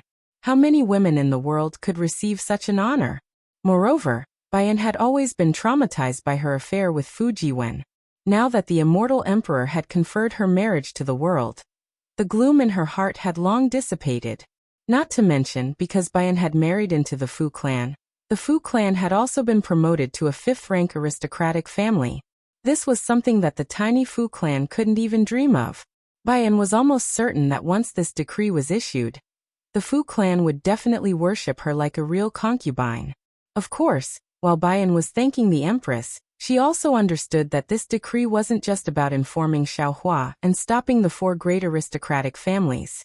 It was also about her marrying Fu Jiwen, the famous Confucian cultivator of the Fortune Gate, Fu Jiwen. Yu Xiajing and the other female officials of the Jasper Flower Palace didn't dare to enter the Lingyun side hall without the East Sea Empress order. At this time, they were also kneeling at the side. When they and the female officials of the Jade Brightness Palace heard about Bayan's grace, they couldn't help but feel envious. There were countless female officials in the Immortal Palace. Although Bayan wasn't unprecedented, there probably wouldn't be anyone like her in the past 10,000 years. You all have seen it clearly. The East Sea Empress glanced at Yu Xiajing and the others and said coldly, "The Emperor Star Palace's Bayan is your role model. You all should assist your princess well. Don't cause any trouble. I hope that there will be more decrees like this from my hands in the future." Yes, this servant understands. The female officials didn't dare to be disrespectful and hurriedly nodded in agreement. "You all can enter from the side door." The East Sea Empress nodded and ordered, "Miao Miao, I and Princess Xixia will wait for you at the Azure Sky Pavilion." "Yes, Empress." After Princess Miao Miao and the others knelt, they watched as the East Sea Empress held Princess Xixia's hand and accompanied her into the palace. Then they followed the other female officials into the side door. After entering the palace, they saw that it wasn't an ordinary palace. Instead, it was an expanse of lakes and mountains. What greeted them was a vast expanse of blue waves. The blue waves were like a mirror, reflecting all the strange scenes in the heavens above. When they looked at the heavens above, they saw that it wasn't a blue sky and white clouds.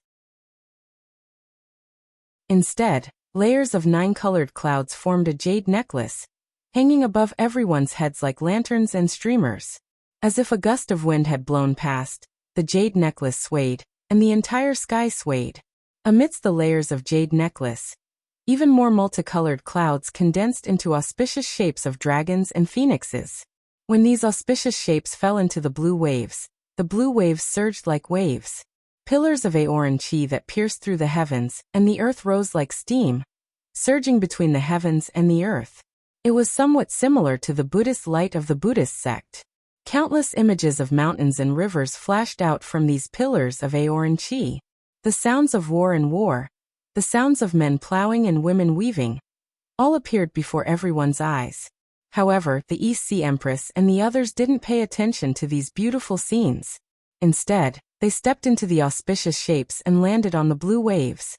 Clouds immediately surged out from the blue waves, supporting the East Sea Empress and Princess Xixia. They transformed into rainbows that fell into the depths of the blue waves. Wherever the rainbows passed, the jade necklace seemed to be blown by the wind, splitting into two. In just a moment, as the jade necklace swayed, a blue flower appeared in the air. This flower was sparkling and translucent, overflowing with precious light. Before it even flew close, a fragrance that seeped into one's heart followed everyone's gaze, emerging from their noses and mouths. When the fragrance filled the air, the space near the flower lit up with 9 colors. These 9 colors pushed the jade necklace apart, and countless lines and contours appeared between the gaps.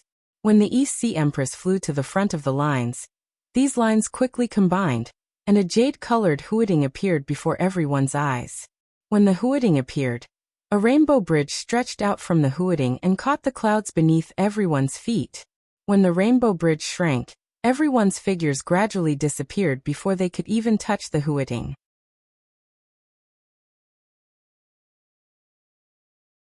Chapter 4669. Emerald Sky Pavilion was naturally a pavilion, but when Bayan followed Princess Xixia into the pavilion, she saw that it was actually a heavenly abode. Above her head was a clear sky, below her feet was a vast expanse of blue water, and around her were glittering golden flowers that appeared and disappeared with her every breath. How could she not know that this was the Jade Pool's heavenly abode? Bayan didn't think it was strange. She carefully lowered her head and followed beside Princess Wuxia. When the East Sea Empress sat down, Princess Wuxia stood beside her. The East Sea Empress raised her hand, and a seat that looked like a flower bud appeared out of thin air. She smiled and said, "Excian.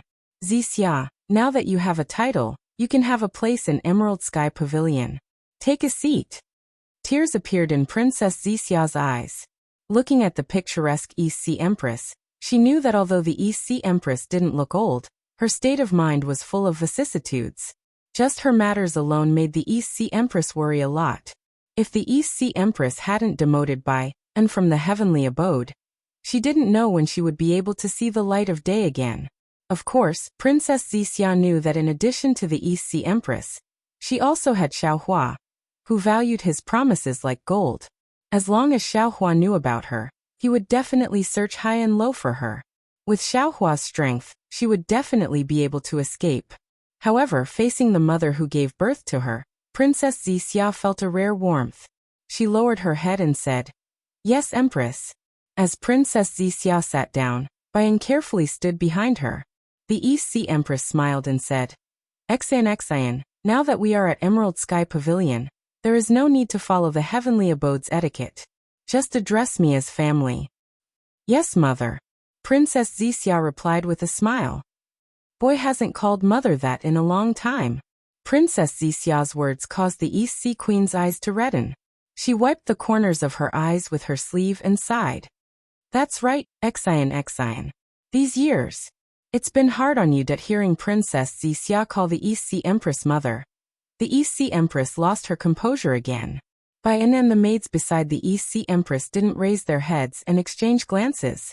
They all gently moved their bodies and left Emerald Sky Pavilion, standing outside the heavenly abode. Princess Wuxia wasn't in a hurry to speak. She waited for Bayan and the others to leave before saying, "I've made Imperial Mother worry. Actually, in these 300 years. Come here and sit beside Mother." The East Sea Empress' expression was filled with love as she extended her hand towards Princess Wuxia. Princess Wuxia was shocked. After all, as far as she could remember, she had never been so intimate with the East Sea Empress. However, despite her surprise, Princess Wuxia also understood that although she had not married Xiaohua, Immortal Emperor Gochen's decree had already been passed down. She could no longer stay in the Immortal Palace. This was no different from marrying Xiaohua. It would not be as easy for the Eastern Sea Empress to see her in the future. The Empress would only be so sad and lose her composure when she was about to lose something, right? Princess Wuxia also felt a sense of loss. She stood up and walked to the side of the East Sea Empress. The East Sea Empress held Princess Wuxia's hand and hugged her. That warmth made Princess Wuxia feel like she had returned to her childhood. "Imperial Mother," Princess Wuxia whispered. Actually, in these 300 years, although the boy had suffered some hardships, the boy had also gained a lot. When the boy met Xiaohua, he had already taught the boy the 5 energies unifying origin technique. The boy used these 300 years to painstakingly cultivate. These 300 years were just the blink of an eye. At this point, Princess Wuxia even said mischievously, "I won't hide it from Imperial Mother." The boy knew that Xiaohua's cultivation was low at that time.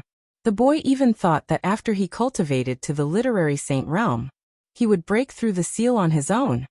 "Sigh, this kind of thing. Why didn't you tell Imperial Mother?" The East Sea Empress sighed. A bitter smile appeared on Princess Wuxia's face. The Immortal Emperor's decree had already been passed down.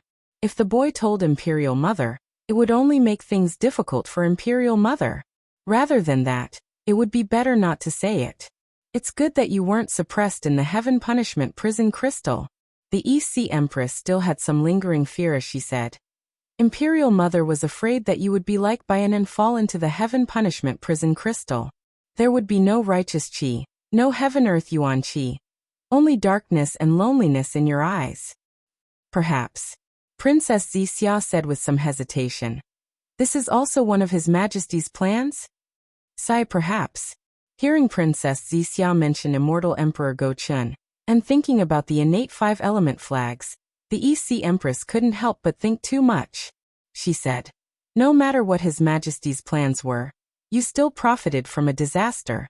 Tell Imperial Mother the whole story. Yes, Imperial Mother. Princess Wuxia didn't dare to delay. She recounted everything that happened after she was suppressed in Liao River, and how she broke through the seal. She didn't hide anything.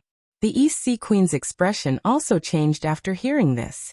Although she had some complaints about immortal Emperor Go Chun, they were husband and wife after all. She had only heard about the innate four-cardinal formation from others, and didn't think much of it before. But now, she understood that if it wasn't for Xiaohua and Princess Wuxia's mystic origin water control flag, immortal Emperor Go Chun might not have been able to return safely from Longevity Town. The East Sea Empress couldn't help but hug Princess Wuxia and say, Exine, you are indeed Imperial Mother's lucky star. I wouldn't dare. This. I'm afraid His Majesty has arranged everything. While Princess Wuxia was enjoying her mother's love, she was still brooding over immortal Emperor Go Chen's suppression. Exine, you don't need to think so much. The East Sea Empress smiled bitterly and said, since you were born in the Immortal Palace and became His Majesty's princess then, you can't not face these things. Moreover, if His Majesty was really ruthless and directly suppressed you in the Heaven Punishment Prison Crystal, how could you cultivate the 5 elements origin and refine the mystic origin water control flag? It was only a temporary scheme, a backup plan, a preparation, but He also had the intention to take care of you. Your injuries were also healed during the suppression, weren't they? Yes, Imperial Mother. Princess Wuxia nodded and said with a smile, Boy has known about this since he was young, and this boy understands it even more now. Boy thanks Imperial Mother for giving boy such a good opportunity to accompany Xiaohua. Xiaohua is a good child. Hearing Princess Wuxia mention Xiaohua, a smile appeared on the East Sea Empress' face. She said, not to mention Sun Jian, who has always been arrogant, praising Xiaohua to the point that it's rare in the heavens and earth. Even the 3 pure palace master, who he fought before, was full of praise. Not to mention the information that Imperial Mother obtained from other sources. He is already a Taoist Mahayana cultivator, but he still doesn't have a dual cultivation partner. It seems he has deep feelings for you. When did you two meet and fall in love with each other? Princess Wuxia blushed slightly and said in a low voice, Boy doesn't know either. I just experienced life and death with him once, and after that, I couldn't help but like him. At this point, regardless of whether the East Sea Empress knew the details, Princess Wuxia told her everything that had happened in the Mystic Water Palace at the bottom of the river. Actually, the East Sea Empress said with a smile, this is fate. Back then, Imperial Mother didn't like His Majesty. Moreover, His Majesty was much weaker than the heirs of the 4 great clans. However, after seeing you a few times, Imperial Mother couldn't help but like His Majesty. It was rare for the East Sea Empress to be so happy, and she actually talked about some past events that even Princess Wuxia didn't know about. After talking for a while, Princess Wuxia said with a smile, Imperial Mother, I'm afraid Sister Miao Miao has already arrived. It's not good to let her wait outside for too long. Yes, Imperial Mother knows. The East Sea Empress nodded and said, after you participate in this Jade Pool meeting, you will need His Majesty's decree to come to the Immortal Palace again. It's difficult for Imperial Mother to see you, so let her wait outside for a while. Yes, Imperial Mother. Princess Wuxia was born and raised in the Immortal Palace. She had been scheming against Princess Qingqing for so many years. When she heard the East Sea Empress words, she immediately understood that the East Sea Empress must have some business to attend to other than family matters. Thus she got out of the East Sea Empress' arms and said respectfully, Boy understands. Seeing her daughter like this, the East Sea Empress was also heartbroken. However, she still hardened her heart and asked, Exine, Imperial Mother still has a few things to ask you. Imperial Mother, please speak. Princess Wuxia nodded. Boy will definitely tell Imperial Mother what he knows. The East Sea Empress pondered for a moment, then looked into Princess Wuxia's eyes and asked, The fortune gate. Unfortunately, before she could finish, Princess Wuxia smiled sweetly and said, Imperial Mother, forgive this boy for being unfilial. Boy has been engaged to Xiaohua, so Boy is Xiaohua's person and no longer belongs to the immortal palace. My Confucian cultivator's daughter scripture clearly states that if a woman marries a chicken, she must follow the chicken. If she marries a dog, she must follow the dog. Boy must not speak about the fortune gate. The East Sea Empress had already expected Princess Wuxia to answer in such a way. She smiled and said, His Majesty's decree has not been made public yet, so you are not considered. Before the East Sea Empress could finish, Princess Wuxia interrupted her again and said, Then Imperial Mother will be disappointed again. Boy has escaped from the Longevity Town and returned to the Fortune Gate with Xiaohua. He has not entered the Fortune Dao Palace.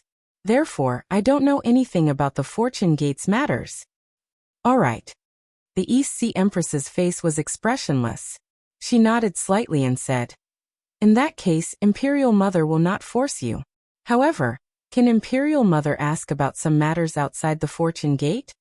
Princess Wuxia smiled bitterly and said, Imperial Mother, Boy has only been in the Soaring Dragon Mountain range for 3 to 5 days. Even if he wants to find some secrets to report to Imperial Mother, I'm afraid he doesn't have the time. Imperial Mother knows that I'm making things difficult for you. Helplessness appeared on the East Sea Empress's face. She shook her head and said, But Imperial Mother still wants to ask you. Imperial Mother, please speak. Princess Wuxia naturally understood the meaning of the East Sea Empress's words and nodded. Master Xingyue. The East Sea Empress's eyes narrowed slightly as she looked at Fairy Wuxia. She asked word by word, Have you heard Xiaohua mention her whereabouts? Master Xingyue? Princess Wuxia was stunned. She looked at the East Sea Empress with confusion and asked, Why did your Majesty suddenly ask this? The East Sea Empress thought for a moment and replied, You can ask Xiaohua about this secret. He naturally knows. Imperial Mother does not have your Majesty's permission, so it is not easy for me to explain. You only need to answer Imperial Mother's question. Princess Wuxia thought for a moment and replied, When we were at the Fortune Gate, Xiaohua did not mention Master Xingyue's whereabouts to Boy. So it's like that.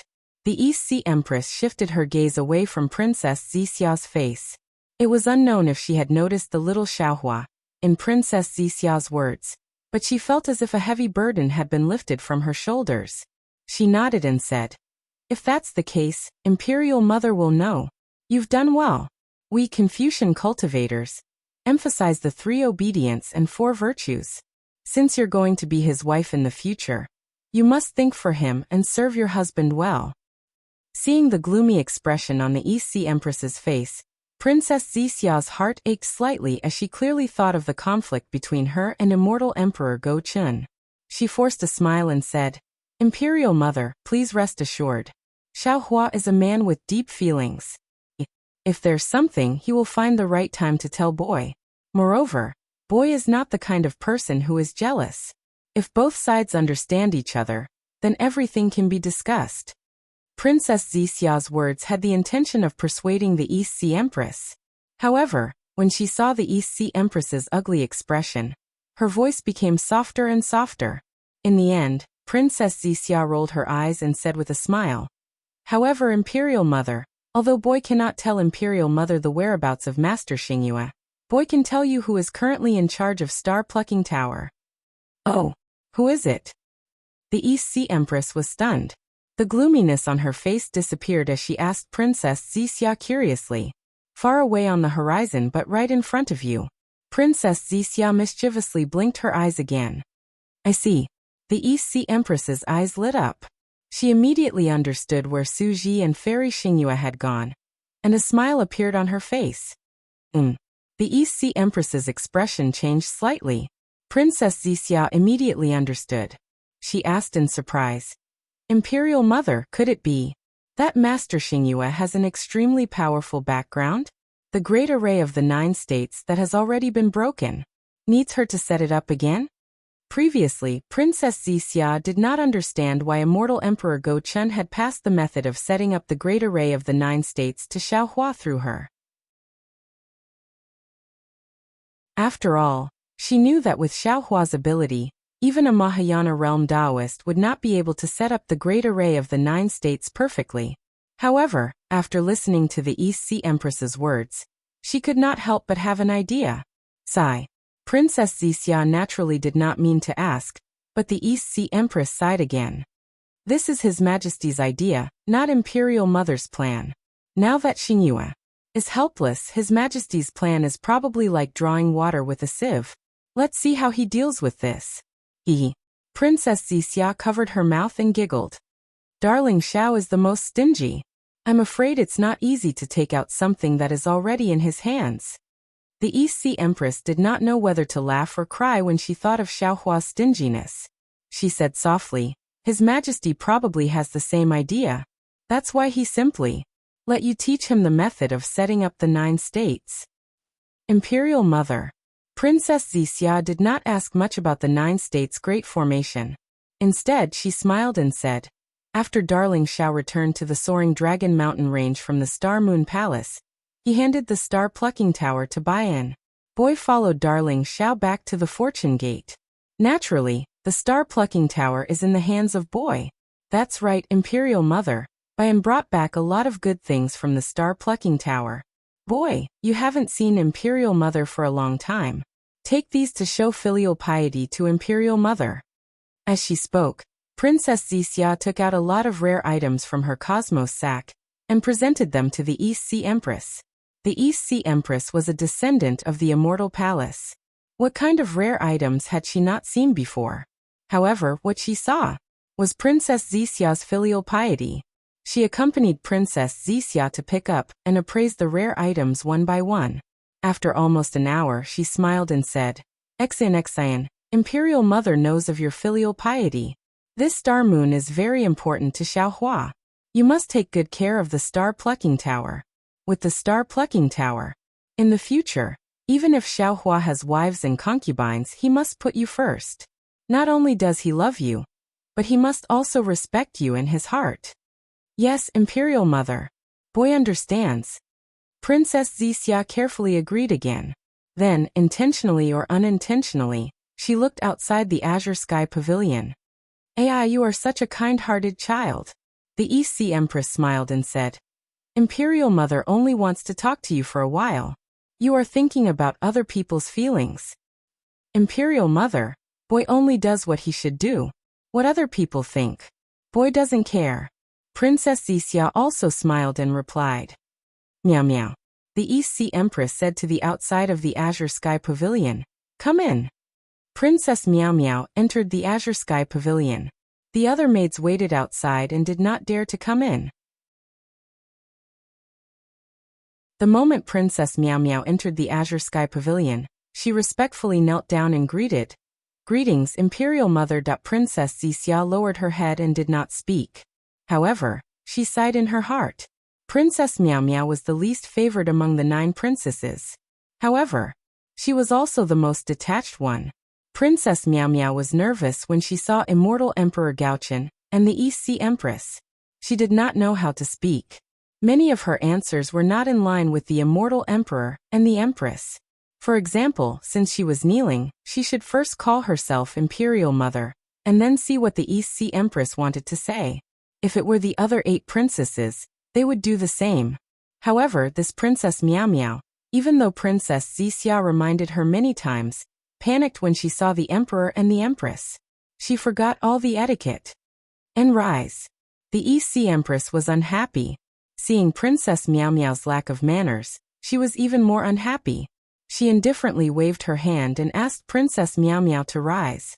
Princess Meow Meow heard the East Sea Empress' displeasure and became even more nervous.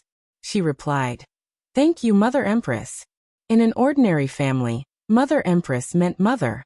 As a child, it could be called casually. However, in the Immortal Palace's etiquette, unless the princess ordered it or the Empress agreed, it could not be called casually. Princess Xixia heard Princess Meow Meow lose her sense of propriety again. She hurriedly smiled and said, Elder sister, come quickly. I haven't seen you for several hundred years. I really miss you. Princess Meow Meow naturally smiled. Just as she was about to speak, she suddenly remembered her previous greeting. She frowned slightly and looked at Princess Wuxia with a regretful expression. How have you been recently, elder sister? Princess Wuxia naturally wanted to find something to talk about, and casually asked. Facing her younger sister, Princess Miao Miao immediately regained her liveliness. She smiled and said, Elder sister can't be compared to younger sister. You can casually go down to the lower realm and meet your ideal husband. Even if you are punished by His Majesty, it is still a blessing in disguise. Moreover, younger sister's ideal husband is someone that Empress and His Majesty can rely on. My immortal palace and Empress should also talk to younger sister more. The East Sea Empress expression improved slightly. She smiled and said, Everyone has their own fortune. Miao Miao, you don't need to think too much. For now you should talk more with Wuxia. After the Jade Pool meeting, if you want to see her, it will be a little troublesome. Hee Mother Empress. Princess Wuxia wanted to help Princess Miao Miao. She smiled and said, Although Darling Xiao is stingy, he is definitely not a petty person. If elder sister is willing, you can go to the Soaring Dragon Mountain Range. Younger sister will welcome you with open arms. And good. The East Sea Empress heard and smiled. She nodded and said, Once Wuxia leaves, I don't know when she will return. I can't go visit often. However, Miao Miao can go in my place. Wuxia, the Fortune Dao Palace has 3 elders. If possible, you can find a suitable one for Miao Miao. Oh right, does the Fortune Dao Palace only have these 3 elders? Of course the Fortune Dao Palace doesn't. Princess Wuxia was immersed in her family and accidentally answered. But she only said half a sentence before she realized that something was wrong. She immediately stopped and looked at the East Sea Empress with a bitter smile. Mother Empress, this boy doesn't know how many elders there are in the Fortune Dao Palace. Reverend Yun had a profound cultivation base, and he had been guarding the Fortune Dao Palace for a long time. If he was the 4th master of the Fortune Dao Palace, he would be stronger than the 3rd master of the Fortune Dao Palace. However, Reverend Yun had the 1st and 2nd master of the Fortune Dao Palace, and his overall strength was not any weaker than Xiao Lang. However, if Mother Empress is willing, this boy can talk to Darling Xiao. That lightning reverend and heavenly being are both human race's Mahayana realm experts. If Sister Miao Miao marries them, it will definitely not taint our immortal palace. Princess Wuxia's first sentence was naturally an explanation to the East Sea Empress. Her second sentence was obviously a perfunctory one. She was just casually playing along with the East Sea Empress words. However, when Princess Miao Miao heard this, she became anxious and waved her hand. Xian, please don't. If Qingqing. Princess Miao Miao realized that she had said something wrong and hurriedly stuck out her tongue and lowered her head. However, Princess Miao Miao's unintentional words attracted the East Sea Empress and Princess Wuxia's attention. The East Sea Empress said unhappily, Miao Miao, you are you and Qingqing is Qingqing. Your matter has nothing to do with her. If you marry the Fortune Dao Palace's 2nd elder or 3rd elder, it will be beneficial to the immortal palace. The East Sea Empress's words were a little blatant, but Princess Wuxia and Princess Miao Miao felt that it was only natural. After all, in the eyes of the immortal palace and the 100 families, the meaning of marriage was more towards the family's interests. The so-called feelings were just collateral. Princess Wuxia was also very happy that she was able to meet such a good husband like Xiao Hua. However, Princess Wuxia knew Princess Miao Miao far better than the East Sea Empress. She knew that although Princess Miao Miao was afraid of the East Sea Empress and the Immortal Emperor, she was not afraid of Qingqing and the other princesses. She frowned and asked curiously, Sister, what do you mean? Could it be that Qingqing? This. Princess Miao Miao's face was a little red, and she even said uneasily, You have to ask Qingqing about this. I don't know. It would have been better if Princess Miao Miao did not say anything. The moment she said this, even the East Sea Empress understood a little. She also frowned and looked at Princess Miao Miao. It would have been better if the East Sea Empress did not look, but when she did, Princess Miao Miao became even more flustered. She hurriedly waved her hand and said, Mother, about Princess Qingqing and the lightning reverend. Princess Miao Miao was completely dumbfounded. She did not dare to say another word. She nervously knelt on the ground and kowtowed. Empress, boy really doesn't know. Mother. Seeing that Princess Meow Meow's face was pale with fright, Princess Xixia hurriedly smiled and said, Don't ask, let the boy talk to sister. The East Sea Empress looked at Princess Meow Meow with some pity, but did not say anything. Her gaze was filled with a complicated expression. It was hard to tell if it was disgust or love.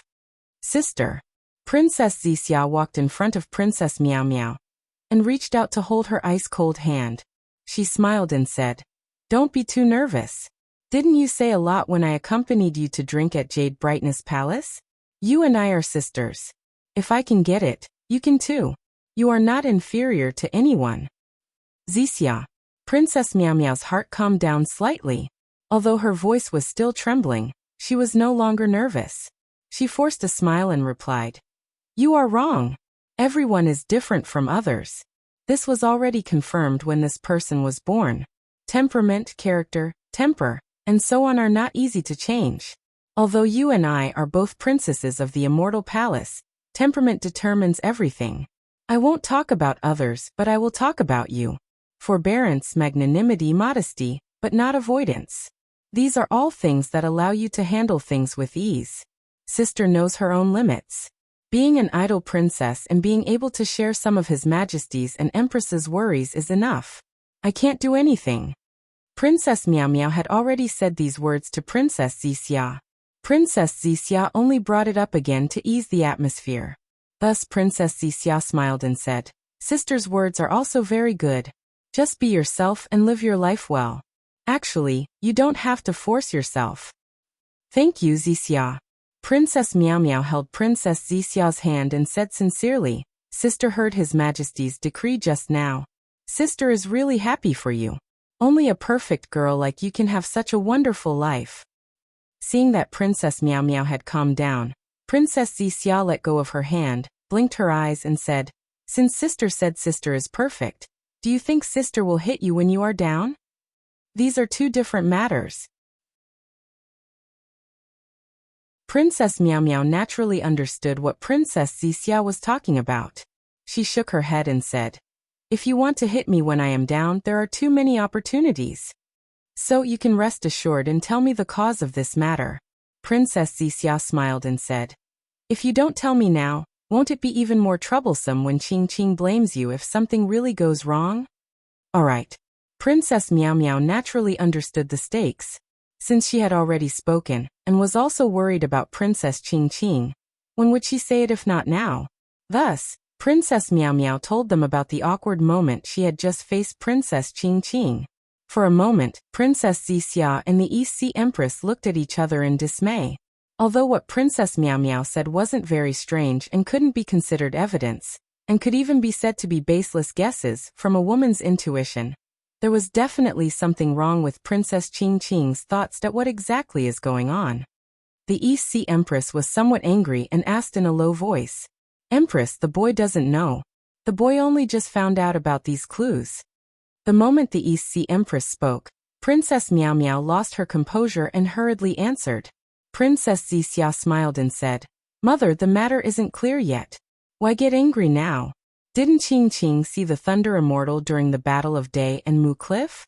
Why don't we just ask what exactly happened? Where are the female officials of Jasper Flower Palace?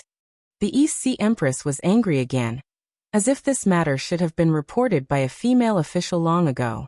Summon the female officials of Jasper Flower Palace. Princess Xixia smiled and shouted outside.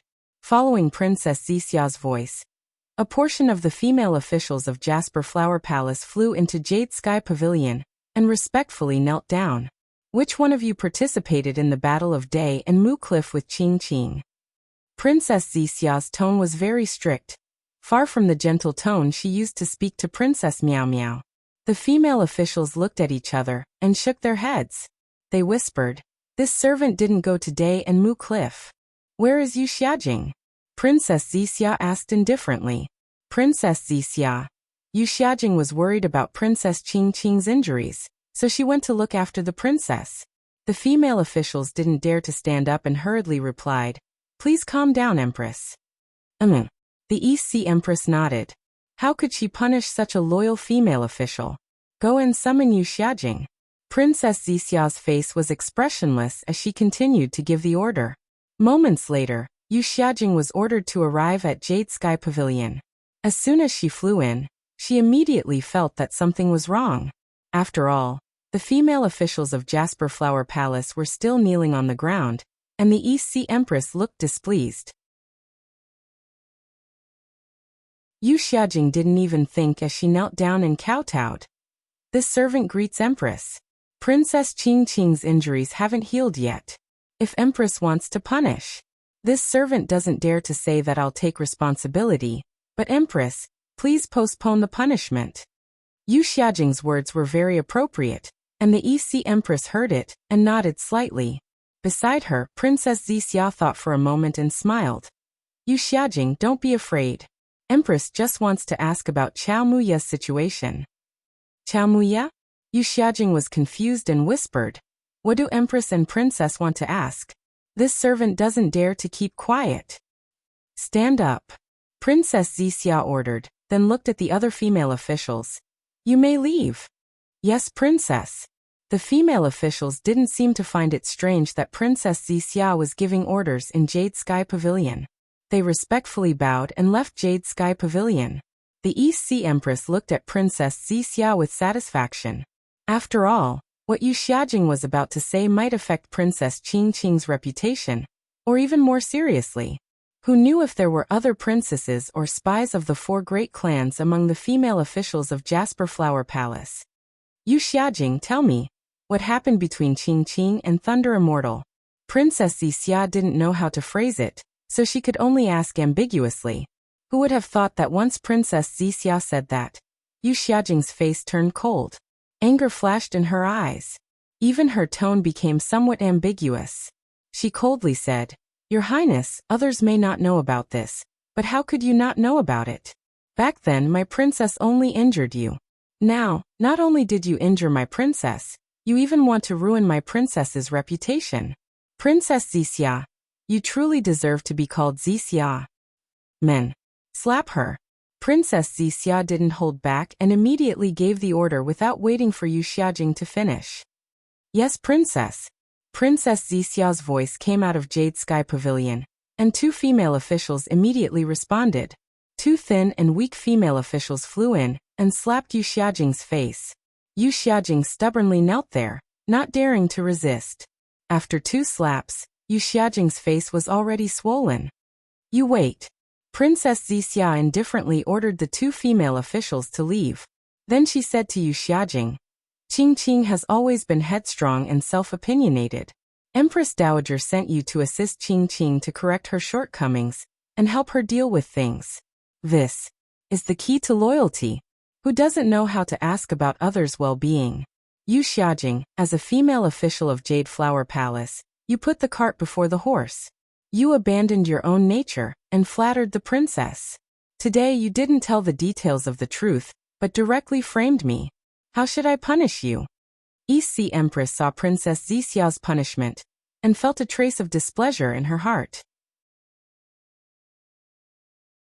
But when she heard Princess Zixia's words, she couldn't help but be shocked. Although Yu Xiajing was loyal to Princess Qingqing and seemed to be protecting Princess Qingqing, from another point of view, she was really harming Qingqing and pushing Qingqing towards the cliff. This was because Princess Zixia had never mentioned the matter of Princess Qingqing injuring Princess Zixia in front of everyone. This Yu Xiajing only needed to say a few words to expose the conflict between the 2 princesses.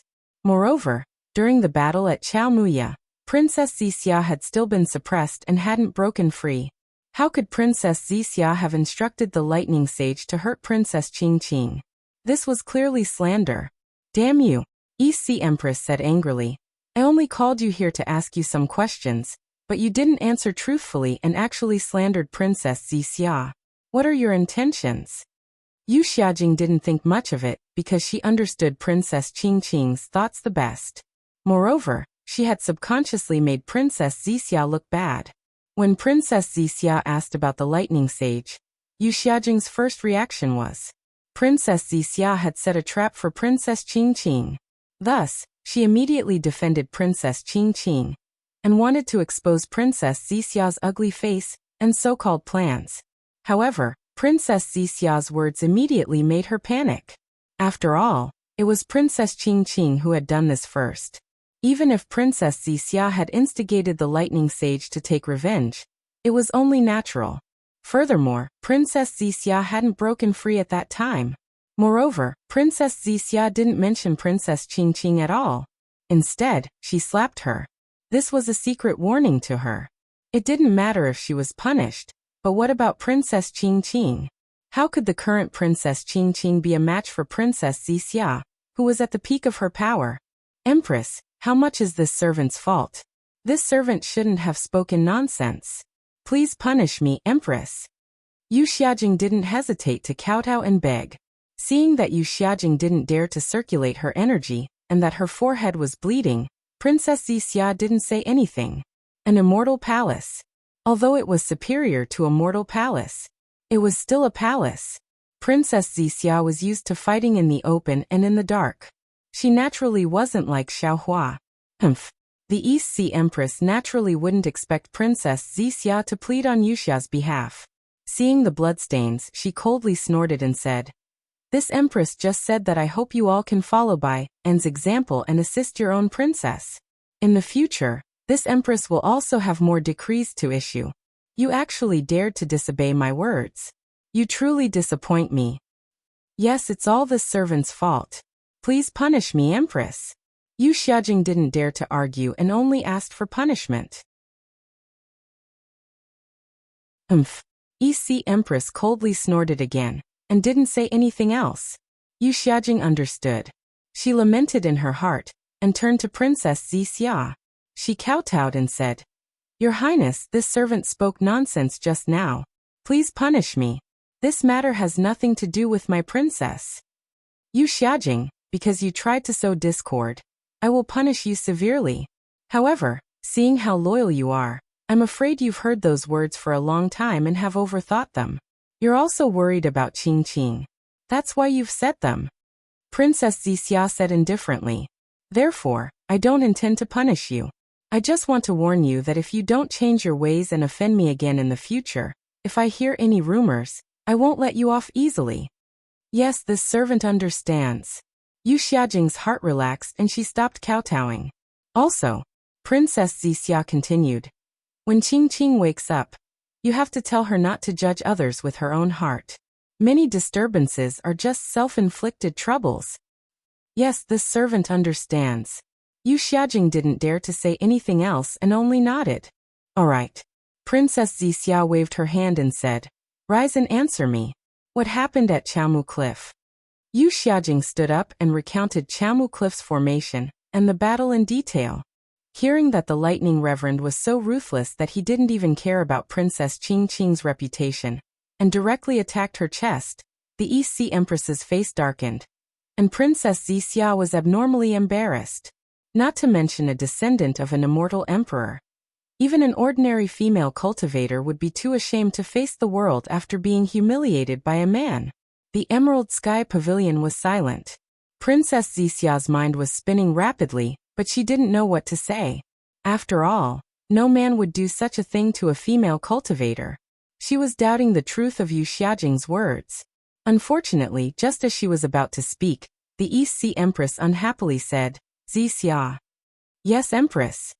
Princess Zixia hurriedly stood up. "This matter. The Fortune Gate must give the Immortal Palace an explanation." The East Sea Empress said, "The Lightning Reverend is a Taoist at the Grand Ascension stage. If he wanted to injure Qingqing or obtain the Milky Way Grand Formations disk, he had many ways to do so. How could such a frivolous method be something a man would do?"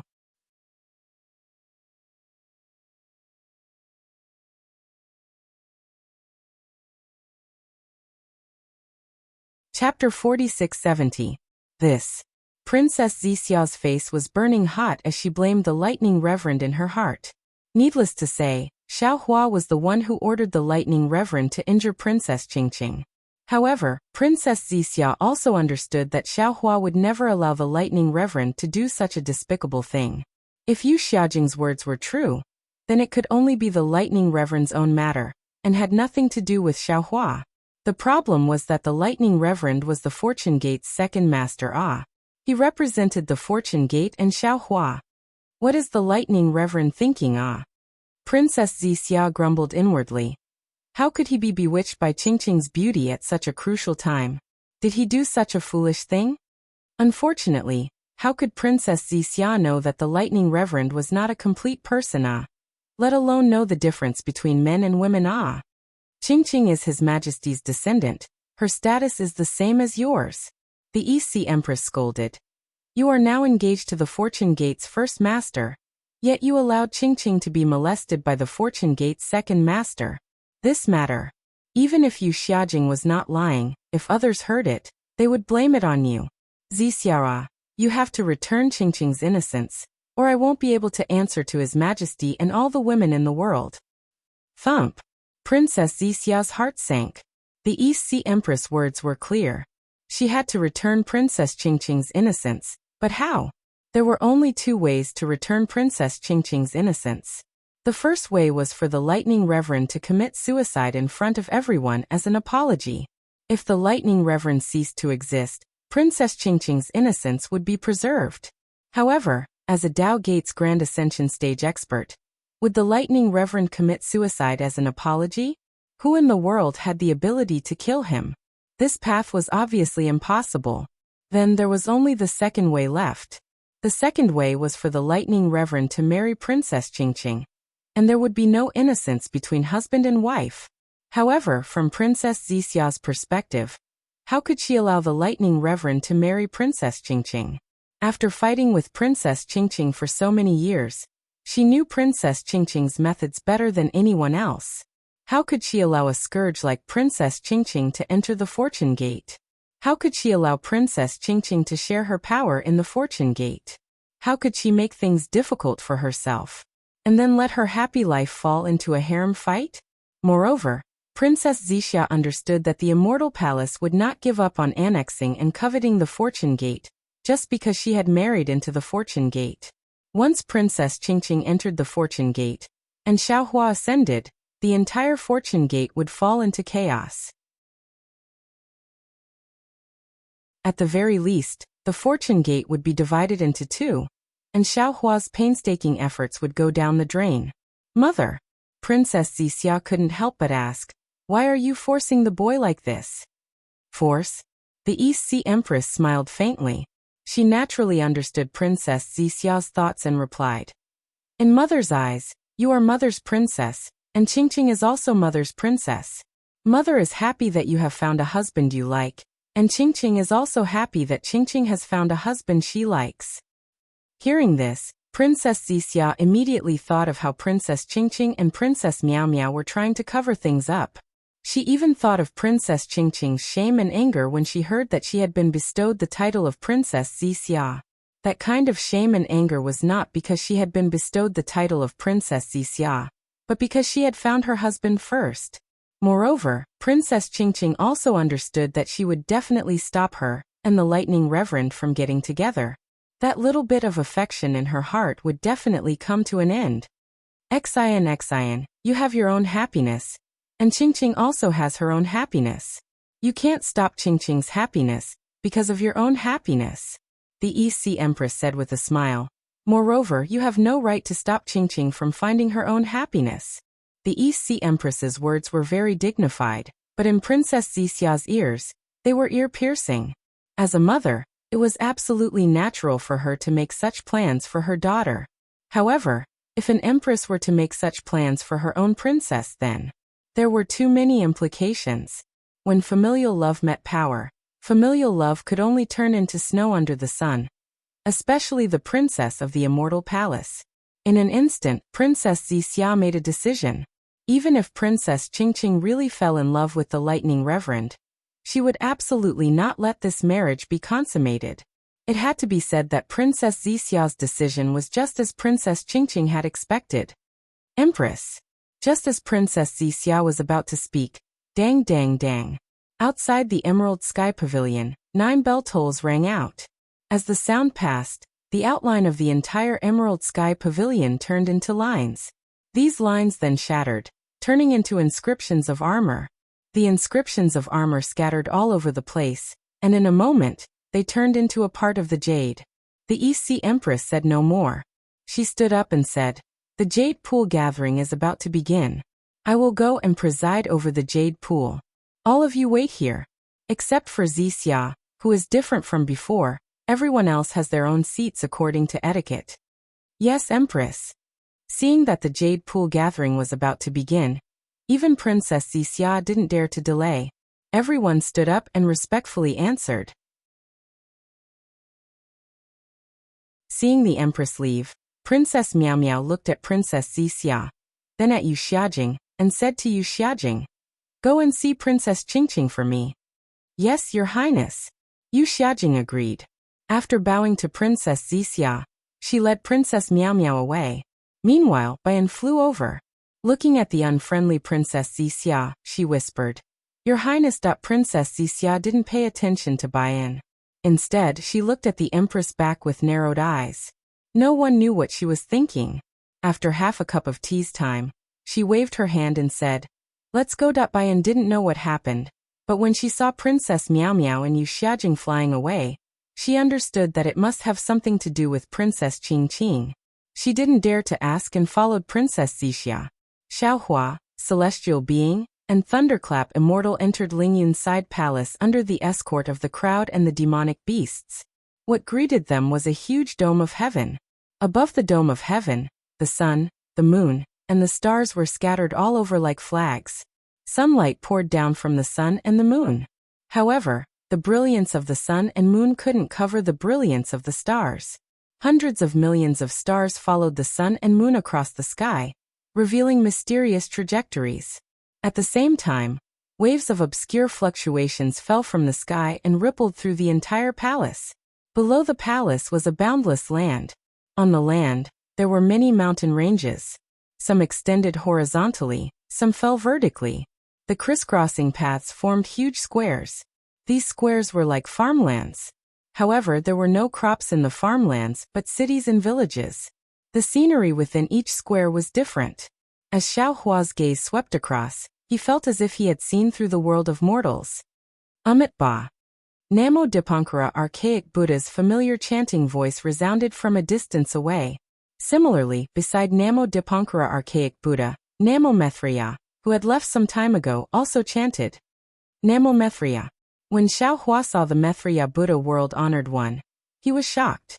Indeed, he had always thought that the Maitreya Buddha world-honored one was still on Shenhua continent, and had not come out. Even when the Maitreya Buddha world-honored one had said that he would leave quietly, he did not care at all. Who knew that?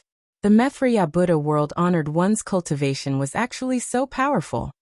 Ba. Xiaohua didn't dare to be negligent. He put his palms together and said, "Disciple greets the two revered worlds." "You don't have to be so courteous, Lord Guanyin." The Dipankara archaic Buddha was very satisfied. He raised his hand and helped Xiaohua up. "Although you're my Buddhism's Namo Great Compassionate Guanyin Bodhisattva, you're still not my Thunder Sound Temple's Arhat. You don't have to greet me as a disciple." "I wouldn't dare." Xiaohua said respectfully, "Since disciple has attained the Buddha fruit, I should understand the meaning of this Buddha fruit. I should face the world's past and future. Otherwise, what's the meaning of this Buddha fruit?" Ba. The Dipankara archaic Buddha chanted and stepped aside. Namo Maitreya. Namo Maitreya stepped forward and said, "Previously, when I called you Xiao Danua and went through life and death with you, I felt that you had wisdom and could become my Buddhism's disciple. However, I didn't expect Danua to attain the Buddha fruit of my Buddhism. Congratulations. Now that you've said so, disciple feels even more ashamed." Xiaohua smiled and said, "If it weren't for your advice, disciple wouldn't have known the true essence of Buddhism." "You're wrong, revered world." Namo Maitreya said seriously, "Buddha is in everyone's heart. As long as you're merciful and treat the world well, you'll be able to see your own Buddha. What I can do is only to tell you how to see Buddha. As for whether you can attain the Buddha fruit, that's up to you." Namo Maitreya. Xiaohua smiled and said, "Disciple understands." It's good that you've understood. Ba. Namo Methria stood by the side and said a few words to Xiaohua in his heart. Then Xiaohua, Namo Wisdom Manjushri Bodhisattva behind the Dipankara archaic Buddha world exalted, and Namo Methriya Bodhisattva Samantabhadra behind the Namo Methriya Bodhisattva. After greeting each other, they looked toward the main seat of the hall.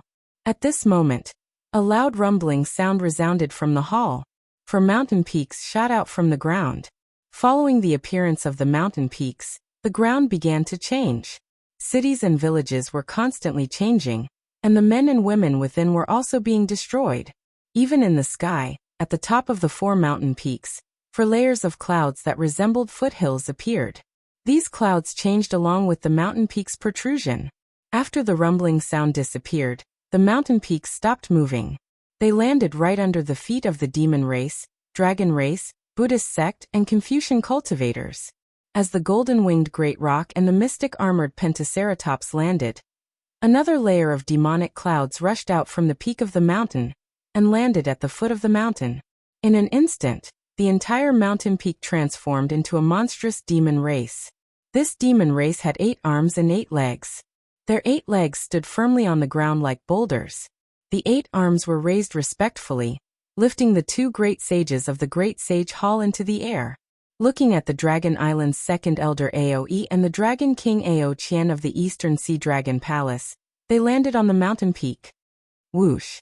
The same layer of dragon chi descended from the peak of the mountain and instantly covered the entire mountain peak.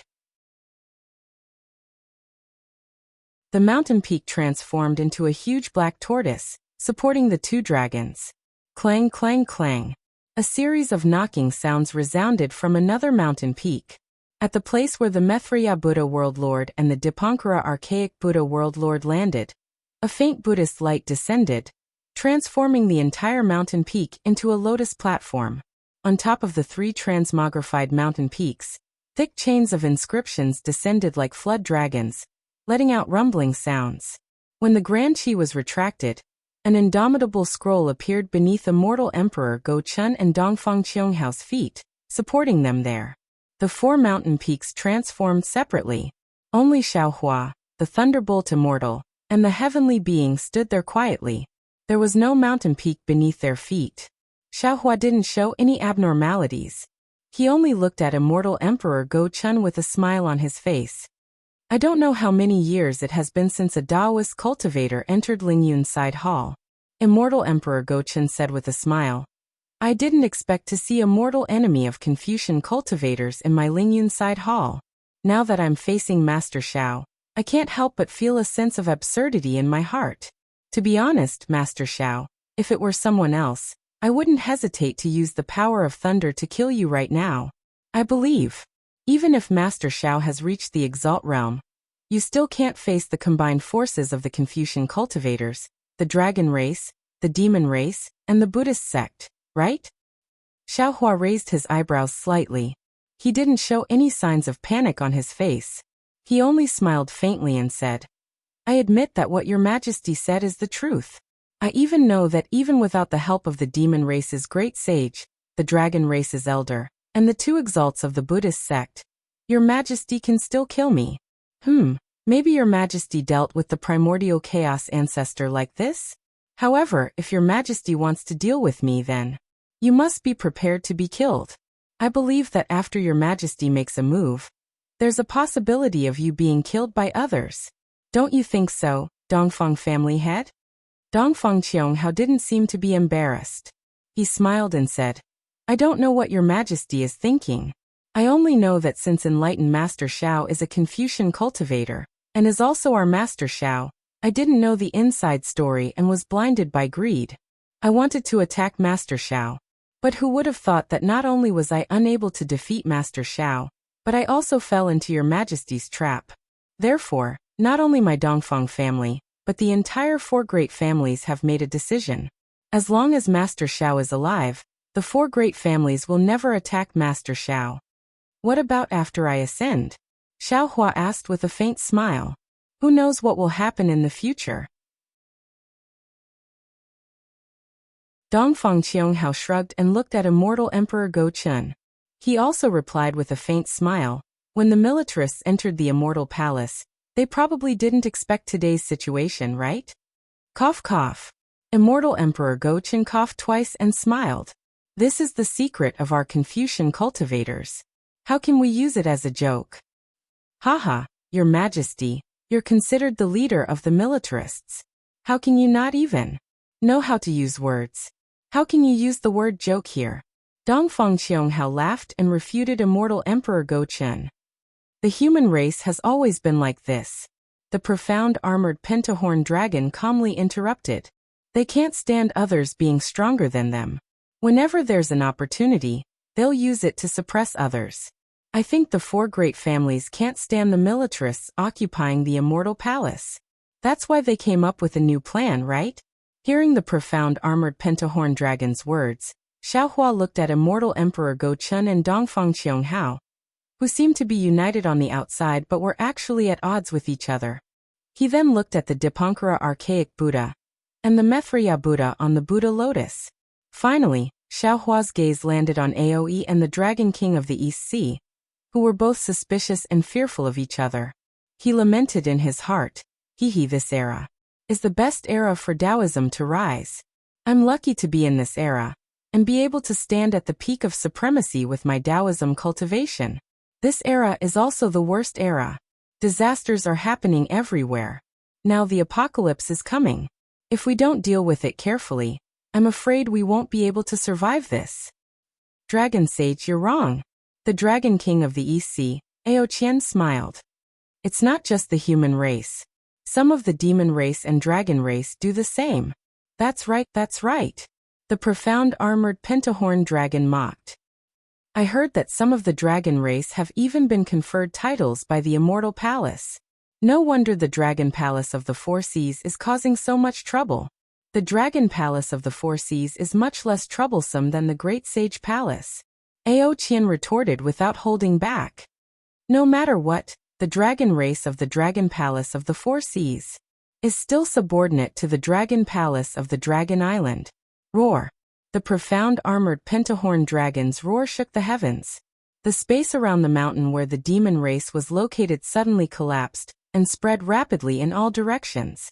Of course, this spatial collapse only reached the edge of the mountain where the demon race was located. It was blocked by a layer of invisible restrictions.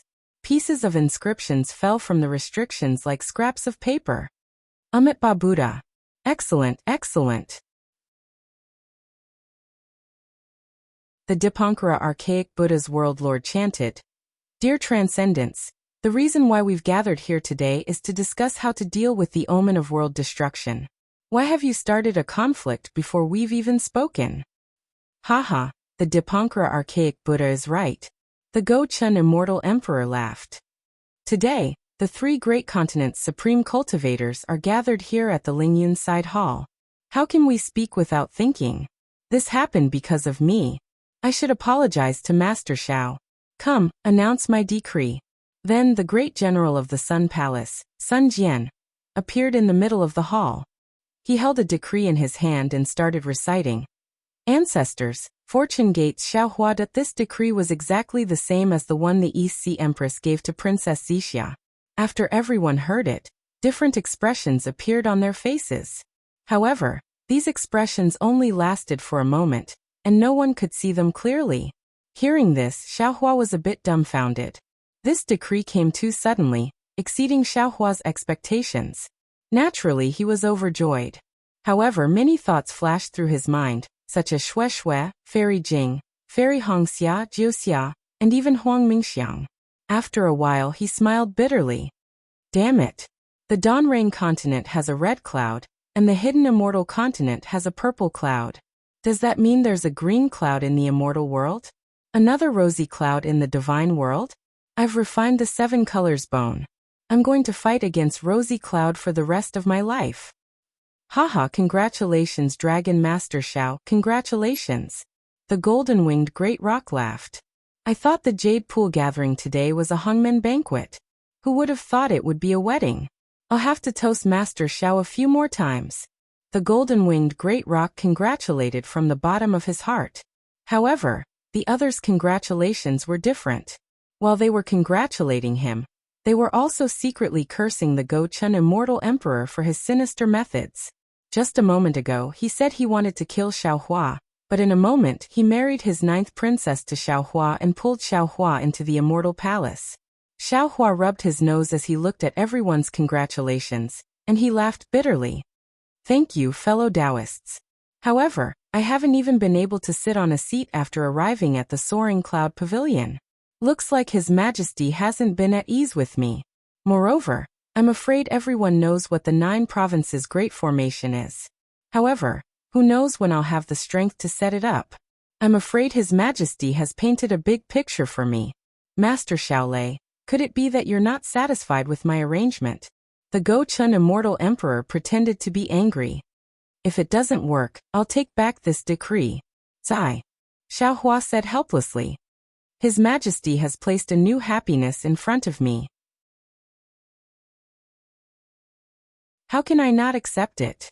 At this moment, Xiaohua also understood why the Gochun immortal emperor didn't release the Taoist Gates mountain first. Instead, he waited for Xiaohua to accept the decree. Sure enough, following Xiaohua's agreement, a green mountain appeared beneath Xiaohua and the others. Whoosh! Just as Xiaohua, the thunderbolt immortal, and the heavenly being stepped onto the mountain, several bolts of lightning descended from the top of the mountain. In an instant, the entire mountain transformed into a massive lightning bolt, lifting the 3 Grand Ascension Stage Taoist Gates Grand Ascension Stage cultivators into the air. At this moment, the 5 mountain peaks were arranged in the shape of 5 stars under the dome of the sky. The fluctuations within the Lingyun side hall gradually calmed down, and the 5 stars gradually reached a balance. Seeing Xiaohua, the thunderbolt immortal, and the heavenly being sitting on top of the lightning bolts, the Gochun immortal emperor looked around and exchanged a glance with the Dipankara immortal Buddha and Aoe. He then looked at Xiaohua and said with a smile, Master Xiaolei, to be honest, the 9 provinces Great Formation is the immortal defense formation of our heavenly court. It's not something that can be set up by ordinary cultivators. In fact, it wouldn't be easy for 9 supremes of the same cultivation to set it up. However, Master Xiaolei might not be able to set it up, but Master Xiaolei can ask your Taoist Gate seniors to help set it up. My decree didn't say that you can't ask for help. Sure enough, Xinqing was right. Xiaohua thought to himself, although not every supreme being cultivator knows about the existence of Suji and Fairy Xingyu, Immortal Emperor Gochun, the elders of Dragon Island, and the 2 Buddhist lords of the Buddhist sect must know.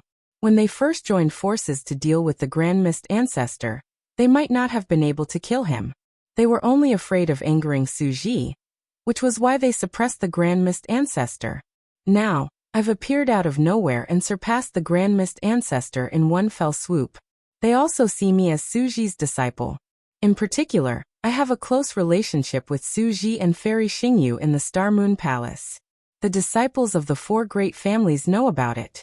Even if the 4 patriarchs didn't know about it before, they know about it now. Therefore, they don't dare to force me too much. Since Immortal Emperor Gochun didn't point it out, Xiaohua simply pretended to be confused. He asked curiously, Your Majesty, what do you mean?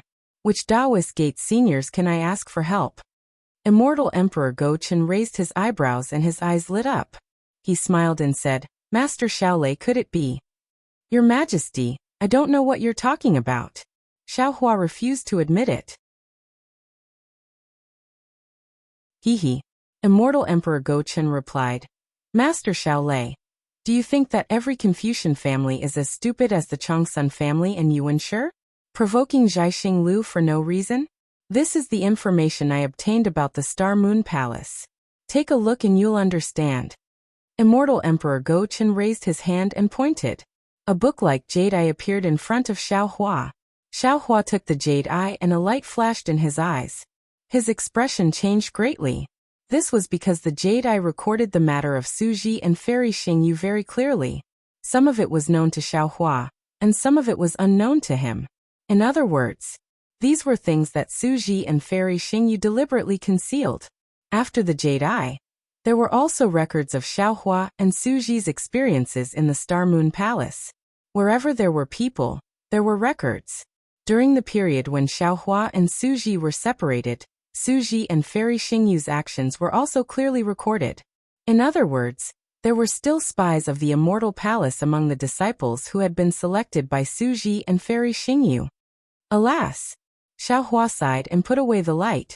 He smiled bitterly and thought to himself, even immortals are only individuals. In terms of combat power, no one in the 3 continents can compare to them. But in terms of other things, they can't compare to an organization. Even the Star Moon Palace established by Fairy Xingyu can't compare to the Immortal Palace. How is it? Immortal Emperor Gochen said with a smile. At this point, Master Xiaolei can speak frankly, right? Since we're here, does your Majesty not know what happened? Xiaohua returned the jade eye to Immortal Emperor Gochen and replied thoughtfully. You still have to ask me? Of course I don't know what happened. Immortal Emperor Gochen said word by word. Otherwise I wouldn't ask you. After the disappearance of the Star Moon Palace, these 2 seniors had never appeared again. Tell me, how can I be at ease? Haha, so your Majesty doesn't know what happened, Xiaohua said with a smile. I thought your Majesty was investigating the world with the Supreme Heavenly Mirror. Master Xiaolei, Immortal Emperor Gochen said with some displeasure. At this point, I've already given you all the glory that I can give you. Can't I wait for you to tell me the truth? Xiaohua shrugged and replied. Your Majesty, didn't I say it before? I don't know when I'll have the strength to set up this big array. Naturally, it's impossible for me to ask the seniors of the Dao sect to help me. Are you sure? Immortal Emperor Gochen asked worriedly. Xiaohua frowned and thought for a moment, thinking about the pros and cons of telling the truth. In fact, the existence of the immortals might be the reason why the Confucian cultivators didn't dare to kill the Dao sect's cultivators too openly. Or it might be the reason why the immortals, Buddhas, and demons suppressed the Grand Mist Ancestor. Or it might be the reason why they were patient with him. But in the end, these were all possibilities. The immortals were only a temporary deterrent. The most important thing was to have strength. Xiaohua might not be able to fight against the Immortal Palace, Buddhist sect, and Demon Clan, but against any one of them, the Fortune Gate wouldn't be at a complete disadvantage. Therefore, the presence of the immortals didn't matter much. Moreover, the immortals didn't show up, so how could Immortal Emperor Gochen not know that the 2 immortals had left? Even if he deliberately hid it, he couldn't. Therefore, Xiaohua raised his head, looked at Immortal Emperor Gochen, and nodded with certainty. Unexpectedly, Immortal Emperor Gochen didn't feel relieved as Xiaohua thought. Instead, a trace of worry appeared on his face, and he sighed. Xiaohua didn't know if Immortal Emperor Gochen's sigh was fake, but he at least knew that because of Suji and Fairy Xingyu's departure, Immortal Emperor Gochen's plan to use him to set up the 9 provinces Great Formation had failed. Of course, Xiaohua also believed that with Immortal Emperor Gochen's scheming mind, he would never place his bet on the immortals. After all, he had other plans. Sure enough, after Immortal Emperor Gochen finished speaking, he looked at Aoe and the Dipankara Archaic Buddha, then lowered his head and didn't say anything, as if he was transmitting something. At this time, the Lingyun Side Palace was silent again. Even the strong golden-winged great rock felt that the atmosphere was a little strange. He opened his mouth and wanted to ask Xiaohua a few words, but when he thought of how close Xiaohua was now to the Immortal Palace, he wondered if he should avoid something. It had to be said that Immortal Emperor Gochen's decree suddenly brought the relationship between the Immortal Palace and the Fortune Gate very close. Oh. Seeing Immortal Emperor Gochen pondering, Xiaohua's heart skipped a beat. He hurriedly said, Your Majesty, this Xiao has something to tell you. Oh. What is it? Immortal Emperor Gochen was slightly puzzled by Xiaohua's seriousness. Thunder Master Xiao, please speak. Cough cough, Your Majesty. The Star Plucking Tower is now my Fortune Gate's property. Xiaohua coughed and smiled. Moreover, in order to express my feelings to Princess Zixia, this Xiao has even handed the Star Plucking Tower over to Princess Zixia to manage. Immortal Emperor Gochen was obviously stunned. However, in the next instant he smiled and said, Thunder Master Xiao is indeed a great man with deep feelings. This emperor admires you from the bottom of his heart. Damn it, what great man. He must have been discussing with Aoe and the Dipankara archaic Buddha about how to divide the stars and moons, right? Now that he knows that the star-plucking tower has been given to Xian, he immediately changed his attitude. Xiaohua cursed inwardly. Oh, this Xiao understands now. This guy only mentioned immortals, but didn't ask about the star-plucking tower.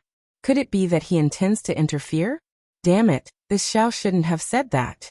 When he interferes, I'll teach him a lesson. Just as immortal Emperor Go Chen finished speaking, Dongfang Qianghao seized the opportunity and said, Haha, if that's the case, the Yuan clan and the Zhangsun clan should be warned. Their hands have stretched too far. Hearing Dongfang Qianghao's words, Xiaohua suddenly understood. The black-clothed men he met in the star-plucking tower in front of the Crimson Earth River were the tower lords of the star-plucking tower, who were preparing to betray him. It turned out that they were instigated by the Yuan clan and the Zhangsun clan to betray him. However, thinking about it, it made sense. Powerful clans like the Immortal Palace and the four great clans might know of Fairy Xingyu's origins, so they naturally wouldn't harbor any thoughts of doing anything to her. The Yuan clan and the Zhangsun clan were only first-rate clans. Seeing how prosperous the star-plucking tower was, it was inevitable that they would covet it. Ha! Immortal Emperor Go Chen sneered. Who dares to covet the star-plucking tower under my 9th princess's control? That's good. Xiaohua smiled and said, This saves my fortune gate from taking action. Immortal Emperor Go Chen then transmitted a few words to the Dragon Island's second elder, as if they were discussing something. Xiaohua frowned and said, Your Majesty, if possible, should we invite the Grand Mist Ancestor to the Lingyun Side Palace? Although his forces aren't too strong, we need to discuss how to deal with the apocalypse. His sky-bearing palace might be able to help. Immortal Emperor Go Chen stopped and looked at Xiaohua with surprise.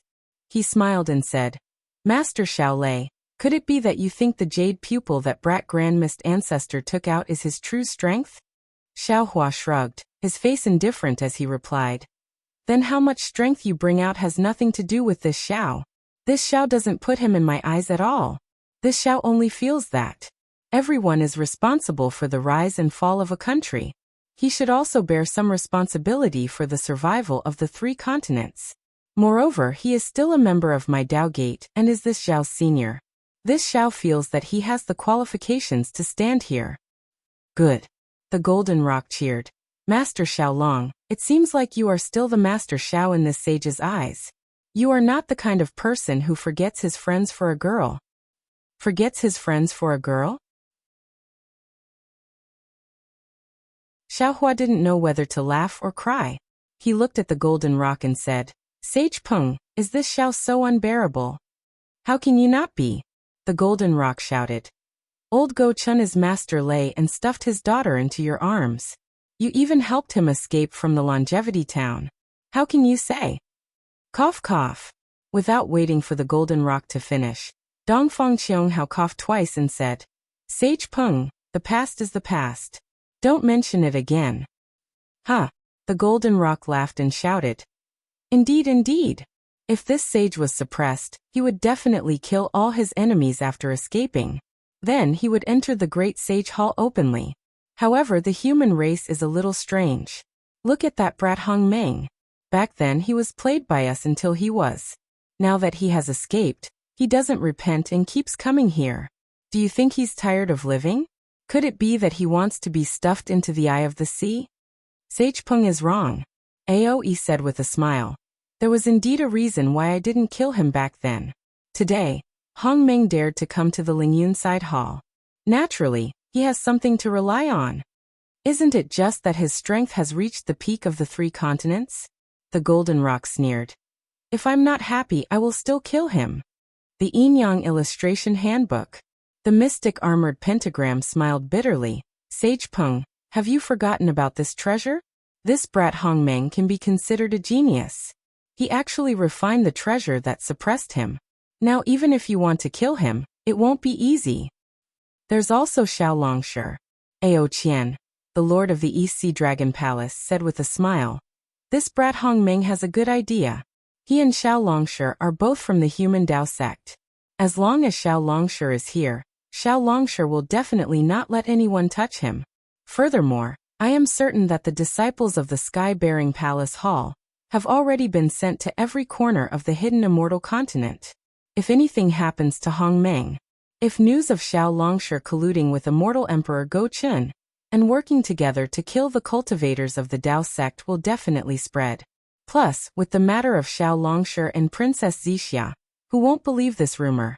At that time, not only will Xiao Longshe's reputation be damaged, even the Immortal Emperor will be implicated. Maybe some stories will even spread. Immortal Emperor Go Chun snorted. Hong Meng's strength is nothing, but his scheming is 100 times stronger than Xiao Longshe's. Xiao Longshe, you must be careful. Ha ha ha. Dongfang Qianghao laughed and pointed at Immortal Emperor Go Chun. Your Majesty, Xiao Hua is a Taoist Mahayana realm cultivator. He is an enemy of us Confucian cultivators, but this old official can't hear any hostility from your words. Minister Dongfang, you are also a Confucian cultivator and an important official of the Immortal Palace. How about this? This emperor will order you to lead the Dongfang family. No, lead the disciples of the 4 great clans to attack the soaring Dragon Mountain range. What do you think? Immortal Emperor Go Chun asked with a faint smile. Dongfang Qianghao didn't hesitate and said seriously, of course. However, back then, when we suppressed Hong Meng, we had to involve the demon race and the Buddhist sect. Today the Fortune Gate is much stronger than Hong Meng. This old official wants to ask for your Majesty's favor. In the soaring Cloudside Palace, we will attack together with the Great Sage Hall, Thunder Sound Temple, and the Dragon Island and Exquisite Temple. Dongfang Qianghao and the others' words were full of ridicule, but in fact there was a hint of flattery. This was extremely rare from the supreme cultivators of the 3 continents. Of course, this wasn't only because of Xiao Hua's strength. It was also because the current situation was very delicate. Immortal Emperor Go Chun took the initiative and used Princess Zixia to win over Xiao Hua. If the Dongfang family, the dragon race, and the demon race wanted to win over Xiao Hua, they had to do it from another angle. Otherwise, the balance of the 3 continents would be disrupted, and who knew which side would suffer? However, Xiao Hua's mind wasn't here. He frowned and said, everyone, this Xiao has already said that the Fortune Gate is the same as the Xiao country. It will never be a hegemon. As long as this Xiao is here, I will restrain my disciples. You don't have to worry. Now, the 3 continents are showing signs of the end of the world. Strange insects have appeared at the borders of the 3 continents, and will soon sweep towards the central region. We don't have much time left. If we don't discuss a suitable countermeasure, the 3 continents will be in danger. Amitabha, Lord Guanyin. The Dipankara archaic Buddha smiled and said, you keep saying that the world is showing signs of the end of the world, but have you really seen the end of the world? Xiao Hua was at a loss for words. Of course, he couldn't say that he had seen the end of the world in the ruins. If that brat Primordial Meng was here, he definitely wouldn't rush us like this, nor would he say such things. Dongfang Qianghao smiled and said, he only knows how to wait. Only by waiting will there be benefits. He only hopes that everyone can start from the latest chapters. The story of the immortal world and the desolate era is in everyone's hands. The 3rd place winner tearfully asks for subscriptions. If the subscriptions exceed 1,000, the immortal world will be opened. If the monthly votes exceed 100, the next chapter will be opened. If the monthly votes exceed 1,000, the next chapter will be opened. How Xiao Hua went against the light to become a martial saint will depend on everyone. The 3rd place winner thanks everyone. You're tuning in to the Li Mei's Wuxia Whispers YouTube channel. We're so grateful for your support, and don't forget to subscribe to join us on this incredible journey through captivating stories. Your generosity through donations truly makes a world of difference, as it's the primary source of revenue that allows me to expand and enhance this channel for you. Thank you from the bottom of my heart for being a part of this adventure.